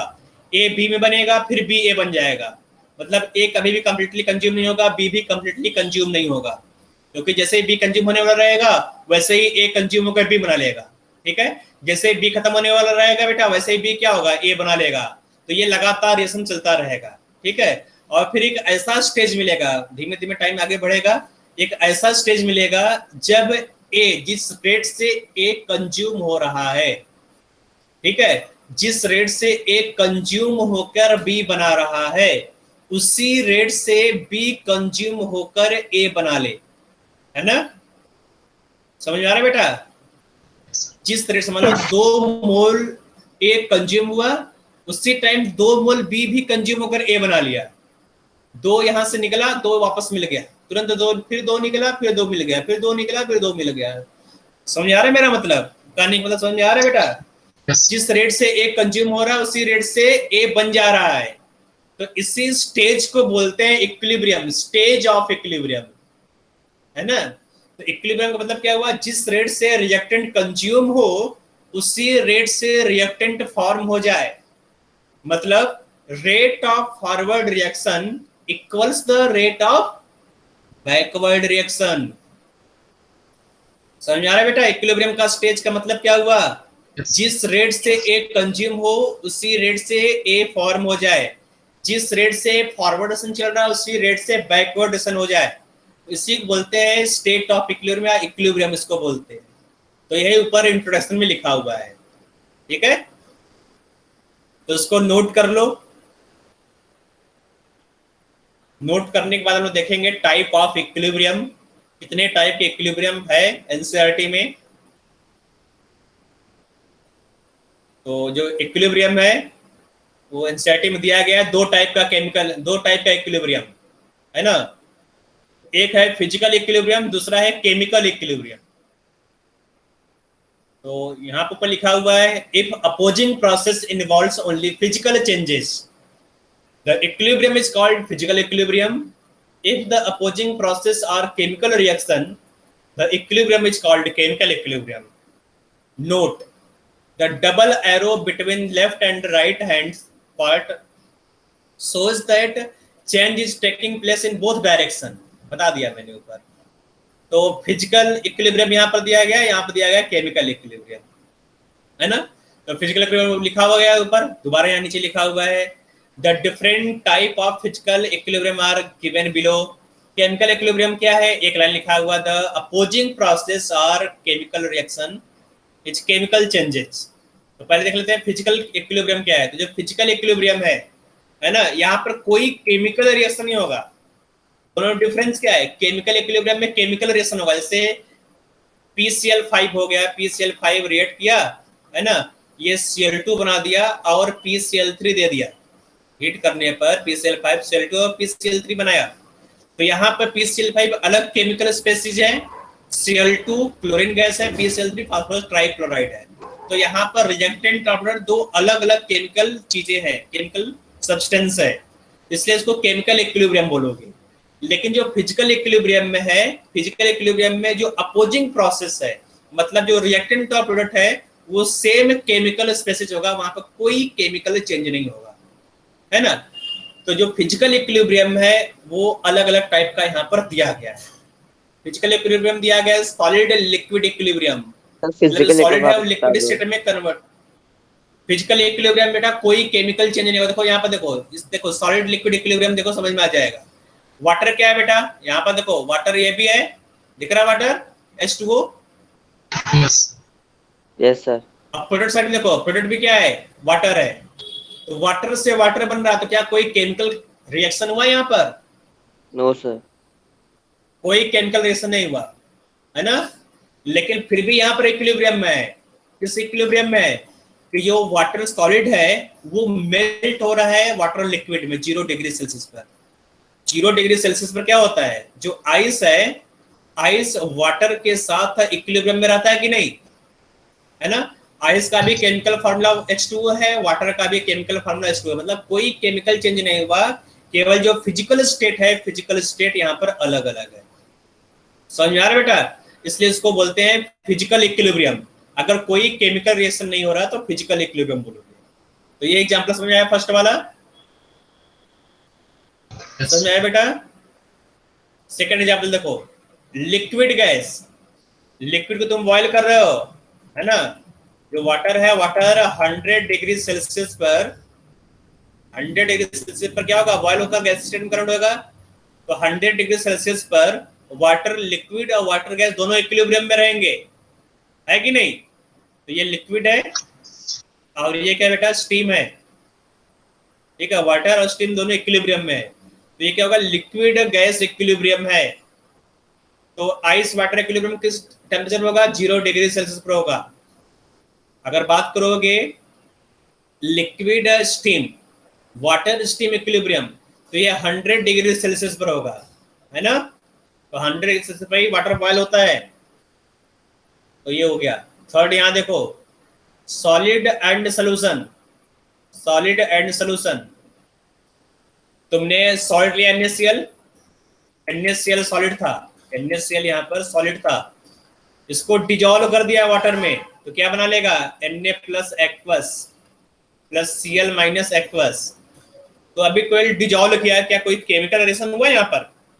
तुमने सॉल्ट लिया, सॉल्ट को डिजोल्व कर दिया, तो यहाँ पर कोई केमिकल रिएक्शन नहीं हुआ है, अभी भी NaCl है। वाटर को अगर निकाल दोगे यहाँ से, फिर से NaCl बन जाएगा, जो NaCl है उसी फॉर्म में है, कोई केमिकल रिएक्शन नहीं हुआ, बस जो फिजिकल स्टेट है वही चेंज हुआ। जो फिजिकल स्टेट था यहाँ पर वही केवल चेंज हुआ, मतलब जो सॉलिड, जो सॉल्ट था वो सॉलिड था, अब सॉल्ट क्या हुआ बेटा, आयनाइज, यहाँ पर सोल्यूशन दिया हुआ है, ठीक है, इन सोल्यूशन। तो उसको बोलते हैं सॉलिड सोल्यूशन इक्विलिब्रियम, ठीक बेटा। तो यहाँ तक तुम स्क्रीनशॉट ले लो, फिर स्क्रीनशॉट ये ऊपर वाला लिया था, यहाँ स्टार्ट करो, स्क्रीनशॉट लो। सॉलिड सॉल्यूशन ले लिया, इक्विलिब्रियम समझ में आ रहा है। ये देख लिया, सॉलिड लिक्विड नहीं समझ में आ रहा बेटा। सॉलिड सॉलिड मतलब क्या हुआ, आइस हुआ। हाँ नीचे बता रहा हूँ अभी, इसका स्क्रीनशॉट ले लिया, यहाँ पर सॉलिड सॉल्यूशन इक्विलिब्रियम, ये समझ में नहीं आया ना। तो जो ऊपर बड़ा बड़ा लिखा है उसके चक्कर मत रहो तुम, ठीक है, वो लिखा रहने दो, वो लिखा रहता है, लिखा जाता है एग्जाम में, इसका मतलब समझो। जो तुम्हारा सॉल्ट है, सॉल्ट तो सॉलिड स्टेट में होता है। तुमने यहाँ पर एक ग्लास लिया, ठीक है, इस ग्लास में 1 स्पून तुमने क्या डाल दिया बेटा, यहाँ पर तुमने NaCl सॉल्ट डाल दिया, सॉल्ट है ना। तो सॉल्ट क्या, सॉलिड है ना, इसको डिजोल्व करो। चलो तुम सॉल्ट समझ रहे, तो मैं शुगर ले रहा हूँ, शुगर, ठीक है, शुगर लिया 1 चम्मच। तो ये क्या बेटा, सॉलिड है, तुम्हें दिखाई दे रहा है ये सॉलिड है पूरा पूरा, तुम्हें चंक दिखाई देगा शुगर का, जो डली है शुगर तुम्हें दिखाई देता है ना। अब इसको डिजोल्व करो वाटर में, जब इसको वाटर में डिजोल्व करोगे तो क्या ये शुगर तुम्हें दिखाई देगा। नो सर, जब तुम इसको डिजोल्व कर दोगे नहीं दिखाई देगा। इसका मतलब जो तुम्हारा शुगर है वो किस स्टेट में चला गया, वो डिजोल्व्ड स्टेट में चला गया, मतलब सोल्यूशन में आ गया, वो सोल्यूशन बना लिया, ठीक है। पहले क्या तो शुगर सॉलिड था, अब ये डिजोल्व हो गया। तो दोनों का जो फिजिकल स्टेट है वो अलग अलग है। जो सॉल्ट है वो सॉलिड स्टेट में है, जब इसको डिजोल्व कर दिया तो क्या हो गया बेटा, वो सोल्यूशन स्टेट में चला गया। तो सॉलिड और सोल्यूशन स्टेट दो अलग अलग फिजिकल स्टेट होता है। तो यहाँ पर भी इक्विलिब्रियम में तुमने क्या किया बेटा, तुमने पहले सॉल्ट लिया, डिजोल्व किया, पूरा डिजोल्व हो गया, डिजोल्व किया और डिजोल्व किया और डिजोल्व किया, है ना। फिर एक ऐसा स्टेज आएगा जब तुम और सॉलिड को डिजोल्व नहीं करोगे, नहीं कर पाओगे, है कि नहीं। उसको बोलते हैं सैचुरेटेड सॉल्यूशन। वर्ड सुना सैचुरेटेड सॉल्यूशन का, सैचुरेटेड सॉल्यूशन। जो सॉल्यूशन है 3 टाइप का होता है बेटा, है ना। एक होता है अनसैचुरेटेड सॉल्यूशन, दूसरा होता है सैचुरेटेड सॉल्यूशन और तीसरा होता है सुपर सैचुरेटेड सॉल्यूशन। तो यहाँ पर बात कर रहे हैं सैचुरेटेड सॉल्यूशन का। तो सैचुरेटेड सॉल्यूशन मतलब कि तुम और सॉल्ट या और सॉल्ट को डिजोल्व नहीं कर पाओगे, या तुम और यहाँ पर NaCl या फिर और तुम शुगर डालोगे तो वहीं पर रह जाएगा। तो यहाँ पर इक्विलिब्रियम स्टेब्लिश हो जाएगा, जो सोल्यूशन है और जो सॉलिड के बीच में एक इक्विलिब्रियम स्टेब्लिश हो जाएगा, उसी को बोलते हैं सॉलिड और सॉल्ट या फिर सॉलिड और सोल्यूशन इक्विलिब्रियम, ठीक है। मतलब जो सॉलिड है वो डिजोल्व हो गया, जो डिजोल्व है बेटा फिर सॉलिड बना रहा है यहाँ पर, ठीक है। दोनों यहाँ पर होगा, फॉरवर्ड और बैकवर्ड। डिजोल्व तुमने शुगर को रखा होगा बेटा, रात को रख दो शुगर सोल्यूशन को, सिरप को, गाढ़ा सोल्यूशन रख दोगे, सुबह तुम उसमें क्रिस्टल देखते हो कि नहीं शुगर का, Yes. क्रिस्टल देखा है ना Yes, शुगर sir. का, है ना? Yes. हाँ, तो वही है। तो जो सॉलिड है, सॉलिड सोल्यूशन में जाएगा, सोल्यूशन फिर वापस सॉलिड बना लेगा, तो यहाँ पर इक्विलिब्रियम चलता रहेगा। तो ये सॉलिड सोल्यूशन इक्विलिब्रियम है। लास्ट है यहाँ पर गैस सोल्यूशन इक्विलिब्रियम, है ना? गैस को भी तुमने डिजॉल्व होते हुए देखा होगा, जैसे तुमने कोका कोला, ठीक है, कोका कोला या फिर कोई भी कार्बोनेटेड वाटर, जो तुम ढक्कन खोलते हो, यहाँ पर जो ढक्कन होता है, यहाँ पर कैप होता है, इसको तुम ओपन करते हो, ठीक है, तो यहाँ से गैस निकलता है कि नहीं बेटा? इसको तुम अगर ओपन करोगे, है ना, तो यहाँ से गैस निकलती है। Yes. इसको ओपन करोगे गैस नहीं निकलेगा। तो गैस क्या होता है बेटा? वो होता है डिजॉल्व्ड कार्बन डाइऑक्साइड, ठीक है, जो कार्बन डाइऑक्साइड है वो डिजॉल्व रहता है। जब तुम यहाँ पर ढक्कन को ओपन करते हो तो जो डिजॉल्व्ड कार्बन डाइऑक्साइड है वो बाहर निकलना शुरू हो जाता है, ठीक है। जब कैप लगा हुआ होता है हाई प्रेशर पर, क्या होगा कि यहाँ पर जो गैस CO2 भरा रहता है, CO2, है ना, जो CO2 गैस स्टेट में है और इसके अंदर भी डिजॉल्व होता है, जो लिक्विड है, लिक्विड के अंदर भी कार्बन डाइऑक्साइड गैस डिजॉल्व होता है ना। जब तुम कैप निकाल दिया तो जो यहाँ पर जो था गैस स्टेट तो निकल गया। अगर तुम इस सोल्यूशन में जो तुम्हारा कार्बोनेटेड ड्रिंक है यहाँ पर, इसमें से भी अगर तुम कार्बन डाइऑक्साइड निकालना चाह रहे हो तो यहाँ पर अंगूठा लगाओ, थोड़ा सा शेक करो, कर छोड़ दो, तो क्या होता है बेटा? बबल्स के फॉर्म निकलता है कि नहीं, फोम बाहर, कार्बन डाइऑक्साइड, Yes, sir. है ना। तो वो डिजॉल्व्ड कार्बन डाइऑक्साइड होता है, जो डिजॉल्व होता है। और यहाँ पर कैप अगर लगा हुआ है, दोनों इक्विलिब्रियम रहते हैं, ठीक है। ये होता है गैस सोल्यूशन इक्विलिब्रियम। उसी तरह से जो एक्वाटिक एनिमल होते हैं, वाटर में से मछली हो गई, मेंढक हो गए, है ना, और उसमें जो एनिमल्स हो गए, प्लांट्स हो गए, वो भी डिजॉल्व्ड कार्बन डाइऑक्साइड से अपना रेस्पिरेशन कंप्लीट करते हैं, ठीक है। तो यहाँ पर भी इक्विलिब्रियम है, गैस सोल्यूशन इक्विलिब्रियम। जो गैस है, गैस भी डिजॉल्व हो जाता है लिक्विड में। तो समझ में आ गया ये वाला बात बेटा? Yes. डी पार्ट समझ में आ गया? Yes. Chemical equilibrium, chemical equilibrium पर आ जाओ। तो जो केमिकल इक्विलिब्रियम है, केमिकल इक्विलिब्रियम क्या होगा? यहाँ पर जो अपोजिंग प्रोसेस है, अपोजिंग मतलब जो रिएक्टेंट और जो प्रोडक्ट है ना, रिएक्टेंट और प्रोडक्ट में क्या होगा? केमिकल चेंज होगा। अगर यहाँ पर जो केमिकल है वो अलग केमिकल स्पीशीज हो जाए तो क्या होगा? Chemical equilibrium. मैंने एग्जांपल दिखाया था PCl5 का। अगर तुम PCl5 को हीट करोगे तो क्या बनाएगा? PCl3 + Cl2, ठीक है। तो ये क्या होगा तुम्हारा? Chemical equilibrium. Twice HI, hydrogen iodide, hydrogen iodide को हीट करोगे तो ये हाइड्रोजन गैस बना लेगा, साथ में आयोडीन बना लेगा, I2 वेपर, ठीक है। तो ये भी क्या है? ये भी तुम्हारा है केमिकल इक्विलिब्रियम, क्योंकि यहाँ पर केमिकल चेंज हो रहा है, ठीक है। समझ में आ गया ये केमिकल इक्विलिब्रियम? Yes. Yes. अगर समझ में आ गया तो हम लोग पढ़ेंगे आगे कॉन्सेप्ट ऑफ केमिकल इक्विलिब्रियम। तो हम लोगों को केमिकल इक्विलिब्रियम डिटेल में पढ़ना है, और जो फिजिकल इक्विलिब्रियम था मैंने बता दिया। तो फिजिकल इक्विलिब्रियम ABCD, ये 4 टाइप का फिजिकल इक्विलिब्रियम है, जिसका तुमने स्क्रीनशॉट ले लिया होगा। तो हम लोग आगे बढ़ेंगे, केमिकल इक्विलिब्रियम के बारे में देखेंगे। तो बस इतना ही टॉपिक है बेटा, इतना मैंने बताया, बस इतना ही पढ़ना है लोगों को, ठीक है। तो नंबर 2 पे आते हैं केमिकल इक्विलिब्रियम। तो कॉन्सेप्ट ऑफ केमिकल इक्विलिब्रियम, ठीक है। तो कॉन्सेप्ट में यहाँ देखेंगे तो बहुत सारी चीज यहाँ पर लिखा हुआ है, इन सबको हम लोग पढ़ेंगे। यहाँ पर कैरेक्टरिस्टिक्स को बाद में देख लेंगे। कैरेक्टरिस्टिक्स को हमने नीचे कर दिया, स्लाइड कर दिया यहाँ पर। तो कॉन्सेप्ट ऑफ केमिकल इक्विलिब्रियम देखो यहाँ पर, let us we have a general reversible reaction. तो ये जनरल रिवर्सिबल रिएक्शन है, A + B is in equilibrium with C + D। तो ABCD ये चारों क्या है? एक दूसरे के साथ इक्विलिब्रियम में, रिएक्टेंट और प्रोडक्ट के साथ इक्विलिब्रियम में। टाइम T = 0, यहाँ पर टाइम क्या है? 0। 0 टाइम मतलब क्या हुआ बेटा? कोई बताएगा? टाइम T = 0, इसका लिखने का मतलब क्या हुआ? Reaction will Reaction start. start हुआ है। Stop the हाँ, तो अभी रिएक्शन जस्ट स्टार्ट हुआ है, ठीक है।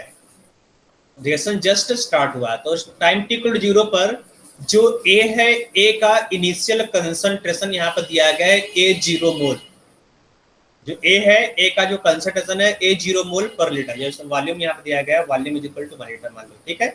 तो ए का जो मोल्स है वो ए 0 मोल है, बी का नंबर ऑफ मोल्स बी 0 मोल है। तो ये नंबर ऑफ मोल्स समझ लो, ए के मोल्स ए 0, बी के मोल्स बी 0, सी और डी दोनों 0 0 है, ठीक है। फिर क्या होगा बेटा, जैसे तुम टाइम को इंक्रीज करोगे तो जो ए है, ए का अमाउंट डिक्रीज होगा, जो ए है ए में से कुछ पार्ट कम होगा, मान लेते हैं एक्स, एक्स यहाँ पर चेंज हुआ, ठीक है। फिर क्या होगा बेटा, जो बी है, बी में से भी कुछ अमाउंट डिक्रीज होगा, जितना है ना, देखो यहाँ पे स्टोइकोमेट्रिक क्वेश्चन क्या 1 है, यहाँ पे भी 1 है, मतलब जितना ए रिएक्ट करेगा उतना ही तो बी रिएक्ट करेगा। अगर ए एक्स मोल रिएक्ट कर रहा है, ध्यान सुनना, अगर ए एक्स मोल रिएक्ट करेगा तो बी कितने मोल रिएक्ट करेगा, एक्स मोल रिएक्ट करेगा कि नहीं, है ना। फिर से देखो, मैं यहाँ नीचे वाला बिल्ड कर देता हूँ यहाँ पर, है ना। तो इस रिएक्शन को देखो, 1 mole of A reacts with 1 mole of B, मतलब जितना ए रिएक्ट करेगा उतना ही बी रिएक्ट करेगा। बी और ए का अमाउंट ने स्टार्टिंग में अलग अलग लिया है, ए 0 बी 0, ठीक है, लेकिन ये रिएक्ट करेंगे सेम अमाउंट में। अगर मान लो यहाँ पे जो चेंज है, तुम देखोगे यहाँ पे लिखा है चेंज, मैं लिख दे रहा हूँ चेंज, चेंज यहाँ पर क्या हो रहा है बेटा, एक्स मोल यहाँ पर रेट किया ए, तो बी कितना रेट करेगा, बी भी तो एक्स मोल रेट करेगा, है ना। यस इस समझ में आ रहा है सबको। अब सी बताओ, सी कितना मिलेगा, तो जितना ए रेट करेगा उतना ही सी, देखो यहाँ पर 1 सी और ए को कंपेयर करो, है ना। तो जितना 1 मोल अगर ए रेट करेगा तो 1 मोल सी मिलेगा, यही ना बेटा। यस तो सी कितना मिलेगा, एक्स मिलेगा, डी कितना मिलेगा, ये भी एक्स मिलेगा, ठीक है। तो चेंज क्या होगा, एक्स एक्स एक्स एक्स, समझ में आ रहा है। तो स्टार्टिंग में क्या हो रहा है, जो ए है ए का अमाउंट देखो कम होगा, तुम देखो टोटल देखोगे यहाँ पर, टोटल करोगे, ठीक है, टोटल रिमेनिंग, तो ये कितना हो रहा है, ए 0 माइनस एक्स, ये कितना होगा बेटा, बी 0 माइनस एक्स, ये कितना बन रहा है एक्स, ये भी कितना हो रहा है एक्स बन रहा है, ठीक है। तो अब देखोगे जो रिएक्टेंट है, रिएक्टेंट में से कुछ पार्ट है कम हो रहा है, कुछ है ना, जो रिएक्टेंट है वो डिक्रीज हो रहा है, और जो प्रोडक्ट है वो इंक्रीज हो रहा है। तो यहाँ पर A 0 minus X, B 0 minus X लिखा हुआ है। तो जो रिएक्टेंट है, रिएक्टेंट धीमे धीमे कंज्यूम होगा और प्रोडक्ट धीरे धीरे इंक्रीज होगा, ठीक है। और फिर एक ऐसा टाइम आएगा कि जिस रेट से ए कंज्यूम हो रहा है उसी रेट से ए बनना स्टार्ट हो जाएगा। इक्विलिब्रियम में क्या होता है बेटा, जिस रेट से ए कंज्यूम होगा उसी रेट से ए बनना स्टार्ट हो जाएगा, है ना। तो rate of forward reaction will be equal to the rate of reverse reaction. तो इक्विलिब्रियम में क्या होगा, इक्विलिब्रियम पर rate of forward reaction will be equal to the rate of reverse reaction, है ना। अगर तुम यहाँ पर ग्राफ बनाओगे, इसी ग्राफ को मैं बड़ा बना रहा हूं, तो यहाँ पर रेट लिखा हुआ है वाई एक्सिस पर रेट, और यहाँ पे लिखा हुआ टाइम। तो टाइम t इक्वल टू 0 पर केवल तुम्हारे पास रिएक्टेंट था, रिएक्टेंट रहा होगा, तो प्रोडक्ट का जो, अगर तुम बताओगे प्रोडक्ट का रेट, मतलब जो रिवर्स रिएक्शन है, रिवर्स रिएक्शन का रेट क्या होगा, 0 होगा टाइम t इक्वल टू 0 पर, क्योंकि उसका अमाउंट 0 है, ठीक है। फिर धीमे धीमे जो तुम्हारा प्रोडक्ट है उसका अमाउंट इंक्रीज होगा, जैसे से बी का अमाउंट इंक्रीज होगा वैसे वैसे तुम्हारा रिएक्शन का रेट भी इंक्रीज होगा। अब देखो रिएक्टेंट, देखो रिएक्टेंट का अमाउंट पहले ज्यादा था, पहले केवल तुम्हारे पास रिएक्टेंट था ए और बी था, है ना, तो उसका रेट ज्यादा होगा। फिर धीमे धीमे जैसे से ए और बी कंज्यूम होगा इसका रेट डिक्रीज होना शुरू हो जाएगा। फिर इक्विलिब्रियम पर दोनों का रेट क्या होगा, इक्विलिब्रियम पर rate of forward reaction will be equal to the rate of backward reaction. तो इक्विलिब्रियम पर दोनों, जो फॉरवर्ड है और जो रिवर्स है, दोनों का रेट सेम हो जाएगा, ठीक है। फॉरवर्ड रिएक्शन का भी रेट और बैकवर्ड रिएक्शन दोनों का रेट सेम हो जाए। तो अब देखो यहाँ पे जो लाइन है वो फ्लैट हो गया, दिख रहा है यहाँ पर, इस पॉइंट के बाद, इस पॉइंट के बाद जो लाइन है वो फ्लैट हो गया कि नहीं, ना ऊपर जाना नीचे जाए, फ्लैट हो गया। तो इस फ्लैट रीजन को बोलते हैं इक्विलिब्रियम, ठीक है। यहाँ पर क्या हो गया, यहाँ पर इक्विलिब्रियम आ गया, इक्विलिब्रियम, ठीक है। तो ये सब पॉइंट क्या होगा, इक्विलिब्रियम पॉइंट है। हर एक पॉइंट यहाँ पे क्या होगा, ration equilibrium, equilibrium equilibrium equilibrium. पूरा पूरा जो रीजन है यहाँ पर फॉरवर्ड और बैकवर्ड रेशन दोनों का रेट सेम होगा, तो ये सब पॉइंट इक्विलिब्रियम में होंगे। और यहाँ से इस टाइम के बाद इक्विलिब्रियम स्टार्ट हुआ, देखो यहाँ पर है ना, इस पॉइंट के बाद इक्विलिब्रियम स्टार्ट हुआ, इसके बाद इक्विलिब्रियम अटेन हो गया। ठीक है, तो यही ग्राफ है, इसी ग्राफ को मैंने यहाँ पर बना दिया। इस ग्राफ को मैं बड़ा बना दे रहा हूँ थोड़ा सा। ग्राफ फिर से बता दो एक ग्राफ बार। क्लियर, ग्राफ दोबारा देख लो। देखो बेटा यहाँ पर रेट है ना, रेट है तुम्हारा वाई एक्सिस पर और टाइम है एक्स एक्सिस पर। इनिशियली तुम्हारे पास क्या था, इनिशियली तुम्हारे पास रिएक्टेंट था कि नहीं, टाइम टी इक्वल टू 0 पर क्या था बेटा, बोलो, रिएक्टेंट था। तो रिएक्टेंट कंज्यूम होगा, मतलब रिएक्टेंट का क्या होगा, जो कंसंट्रेशन डिक्रीज होगा, रिएक्टेंट का कंसंट्रेशन डिक्रीज होगा कि नहीं होगा। तो जिसका कंसंट्रेशन डिक्रीज होगा उसका रेट भी डिक्रीज होगा। ठीक है, क्योंकि जो रेट होता है, rate is directly proportional to the concentration. तो जितना कम कंसंट्रेशन होगा रिएक्टेंट का, उतना कम इसका रेट भी हो जाएगा, रेट ऑफ रिएक्शन। प्रोडक्ट का देखो, प्रोडक्ट स्टार्टिंग में कितना था बेटा, 0 था कि नहीं, सी और डी 0 दिखा हुआ यहाँ पर, 0 दिख रहा है बेटा, प्रोडक्ट सी और डी 0 है। तो स्टार्टिंग में प्रोडक्ट का कंसंट्रेशन कम था, फिर धीमे धीमे प्रोडक्ट बढ़ेगा, है ना। तो जो बैकवर्ड रिएक्शन उसका भी रेट धीमे धीमे इंक्रीज होगा, बैकवर्ड रिएक्शन का भी रेट धीमे धीमे इंक्रीज होगा। और इक्विलिब्रियम पर दोनों रिएक्शन का, जो बैकवर्ड और फॉरवर्ड रिएक्शन है, दोनों का रेट इक्वल हो जाएगा। तो जहां पर दोनों रेट इक्वल हो गया उसी को बोलोगे इक्विलिब्रियम। तो इस पॉइंट के बाद इक्विलिब्रियम आ गया, देखो यहाँ इसके बाद दोनों रेट इक्वल हो गया, फॉरवर्ड और बैकवर्ड, तो ये हो जाएगा इक्विलिब्रियम पॉइंट। ठीक है, नोट कर लो इसको, यह है concept of chemical equilibrium.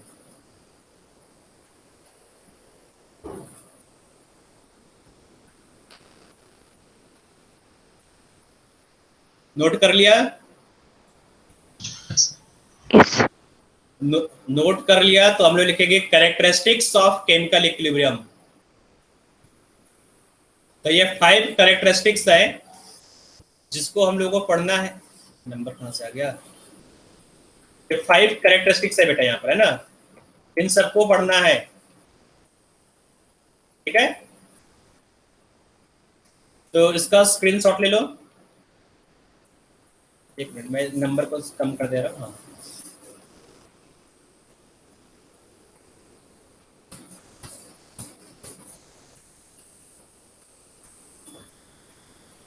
Automatic bullet आ गए यहाँ पर। तो इसको नोट कर लो, इसका स्क्रीनशॉट लो। नेक्स्ट क्लास में हम लोग यहीं स्टार्ट करेंगे। ठीक है, तो यहाँ पर मैं लिख रहा हूँ नेक्स्ट क्लास। ओके बेटा, बाय बाय, नेक्स्ट क्लास में मिलेंगे तुम सबसे। Good evening sir. Good evening बेटा, Good evening. Good evening.